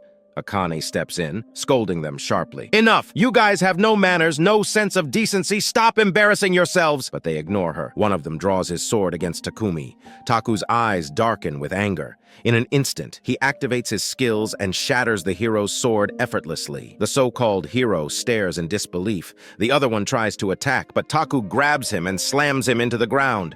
The remaining heroes grit their teeth, snarling, "You idiot! Do you think opposing heroes of this world won't have consequences for you?" Taku, calm and composed, smirks. "You tell me, who's really facing consequences here? Me or you?" His voice turns cold. "Do you even understand what it means to recklessly draw your sword against a guild adventurer?" A tense silence falls over the room. The so-called heroes hesitate, then finally turn to leave, glaring at him. "We won't forget this, Taku." Akane approaches Taku and apologizes. "I'm sorry about them." Taku shrugs. "You don't need to apologize." She then introduces herself and asks for his name. He replies, "Takumi, leader of Nolan's Wings." Akane freezes. She recognizes the name. She wants to say something, but before she can, Taku places a finger on her lips and whispers in her ear, "If you want to talk, meet me at the Lakefront Inn tonight." The scene shifts to when they return home. Sophia tells the others, "We met the so-called heroes, but they're insane. They keep babbling about the hero, like a bunch of lunatics." She shudders. "They were also staring at me and Mani in a way that made my skin crawl.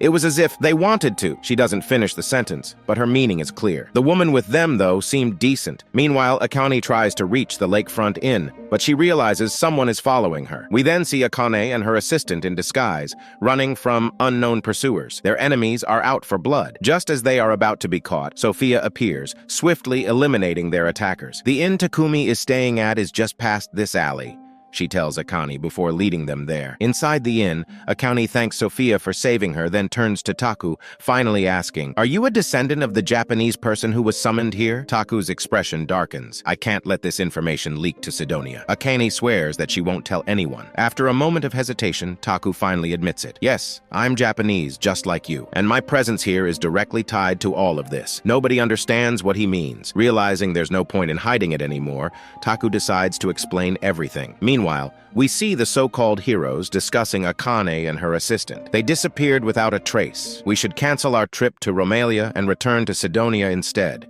We need to rethink our strategy. Back with Taku and the others, he reveals, "I come from the same world as the heroes. I was brought here because of Nolan." Everyone takes the revelation surprisingly well, but Taku is still deeply conflicted. Akane suddenly understands. The Holy Empire of Sidonia, they're the true villains. The summoning spell disrupted the world's mana flow, causing chaos and destruction. Taku nods. "I've found a place for myself in this world. I just want to live in peace. But Sidonia's summoning of heroes is a huge problem." Sophia asks, "Do you think they're planning a war against other nations?" Taku considers this. "It's possible, but even if they are heroes, I don't think they can start a war on their own." Akane counters, "The Empire won't send them alone. They'll use them to manipulate the people." Taku sighs.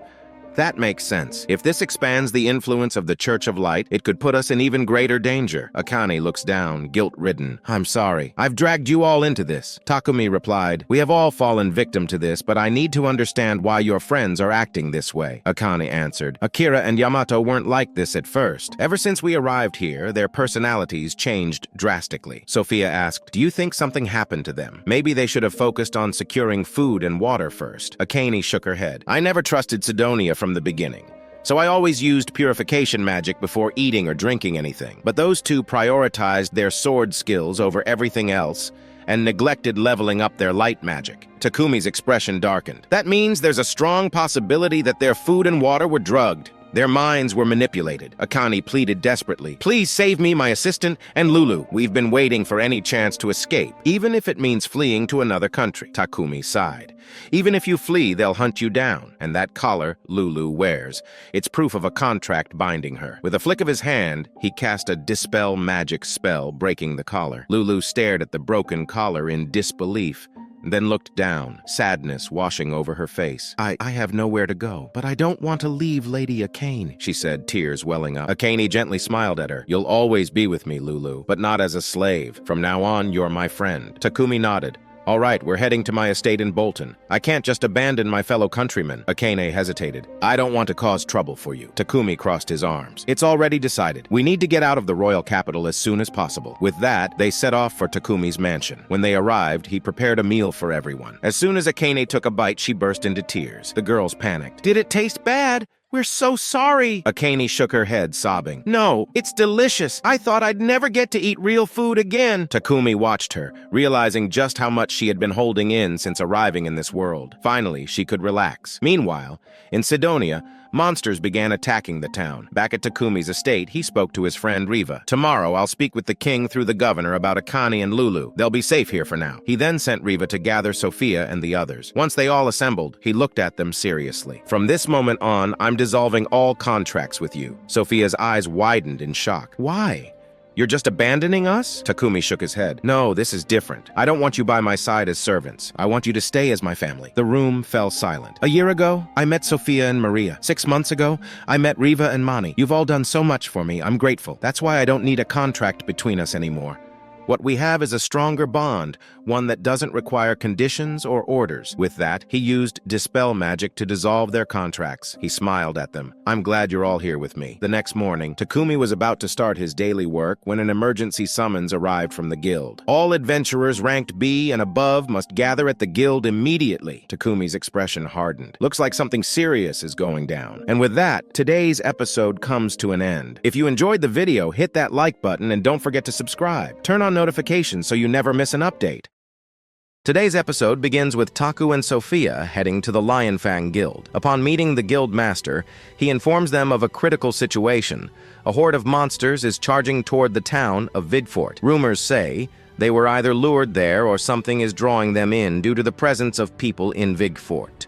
Commander Doran has requested their help, as all the other teams are busy with different missions. There's no one else available, only you, Taku. However, the guild's vice leader interjects, stating that there are actually 3 teams involved: Nolan Wings, Lion Fang, and Crimson Rose. At that moment, the leader of Crimson Rose steps forward and introduces herself, Miranda. Then, another person appears, a rather feminine-looking man wearing earrings, introducing himself as Paralay. Standing next to him is a stunningly beautiful girl named Miri, and their team's healer, Paula, who acknowledges Nolan Wings' reputation. Sophia also introduces herself. The guildmaster then assigns Taku to team up with Lion Fang and Crimson Rose. The journey begins. The scene shifts to Nolan Wings driving their vehicle toward Vidfort, leaving Akane and Lulu behind at the castle, with Titan guarding them. During the journey, Taku turns to Sophia and says, "This is the sacred sword Amaterasu, the one I recently reforged. It's made from the Eureka we obtained from that dungeon. I want you to use it. It's incredibly powerful." Then, he glances at another sword and continues, "This one is just as strong. It can cut through anything. If we combine our attacks properly, we can create a deadly chain assault. This means we'll need perfect teamwork." Sophia takes the sword and, with a determined expression, replies, "It's an honor to wield this blade." The battle for Vidfort. The teams finally arrive at their destination, only to be met with towering fortress walls. Most monsters wouldn't be able to climb them, but the situation quickly turns dire when winged beasts soar over the walls with incredible speed. Meanwhile, horned hounds attempt to scale the walls, but the soldiers fight them off with well-placed strikes. Chaos erupts. Attacks fly from every direction. Camellia unleashes her explosive powers, taking down waves of monsters. The 3 teams synchronize their efforts, moving and attacking as if they were one single unit. Hours of intense battle pass.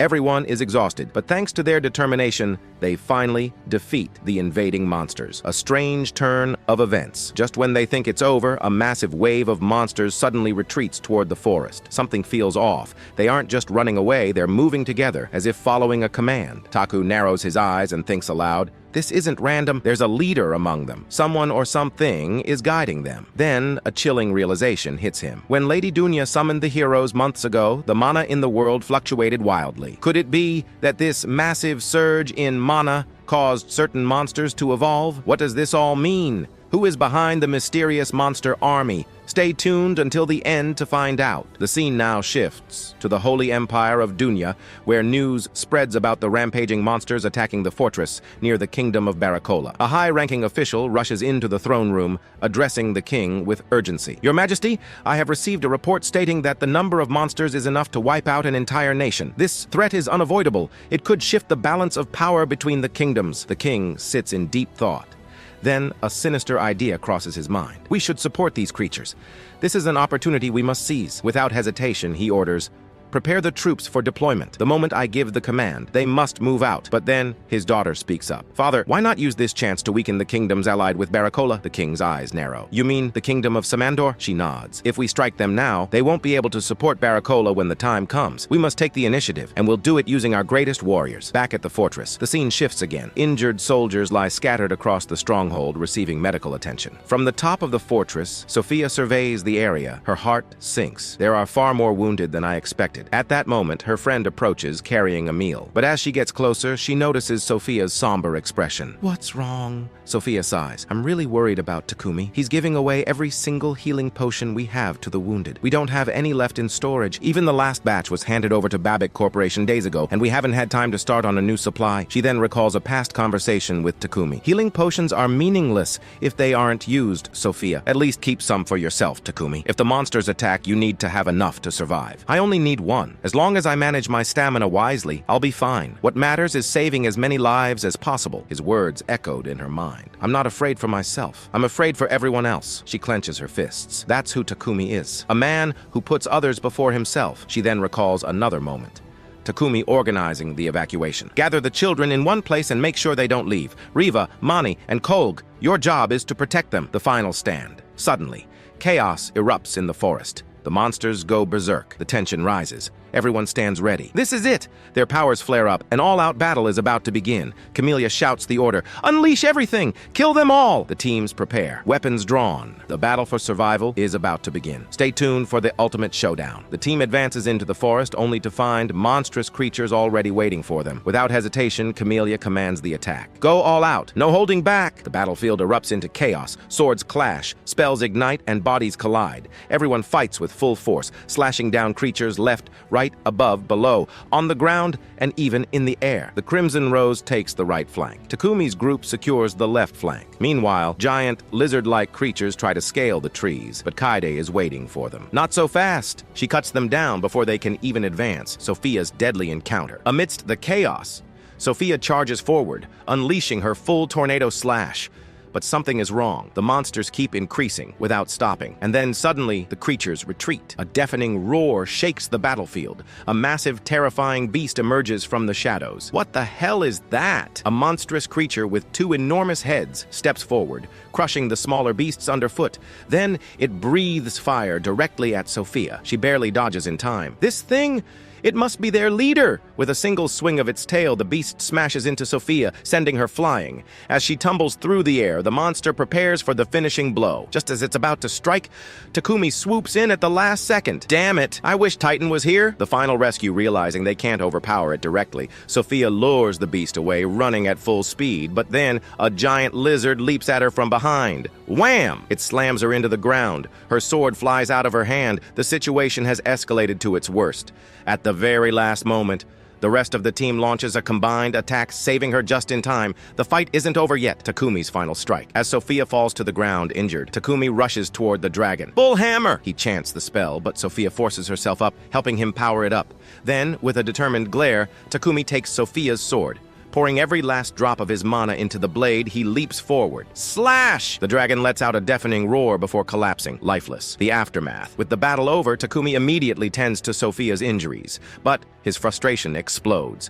"That was reckless! You could have died before Maria and the others arrived." Sophia, eyes filled with determination, responds, "I didn't care. I just wanted to protect you." Takumi clenches his fists, his anger mixed with concern. But before he can argue further, his vision blurs and he collapses. The team rushes to his aid, carrying him back to the house. A few days later, after recovering, Takumi and the others help rebuild the village. But soon, a horrifying sight unfolds. The so-called heroes massacre innocent villagers. The entire town is drenched in terror. A quiet moment later that night as the group gathers for dinner. Sophia sits alone, lost in thought. She hasn't been the same since returning from Wedgefort. Seeing this, Takumi fills a plate with food and approaches her. Hey, sorry for yelling at you back there. Sophia lowers her gaze. I just wanted to protect you no matter what. Takumi gives her a small smile. I know, and I appreciate it, but you don't have to throw your life away for me. We protect each other, always. For the first time in days, Sophia smiles. Just then, Akane and Kana arrive, bringing more food. Laughter fills the air again. A new mission begins. Days later, Takumi takes Akane and Lulu to visit the governor. The governor agrees to host them, offering them safety for now. But then, there's been a massacre in Samandor. The governor reveals a terrifying truth. The ones behind it are Sidonia's heroes. Akane's expression hardens. It's only a matter of time before I face them again, but this time I won't run. The final revelation. Takumi later meets with Saint Nolan.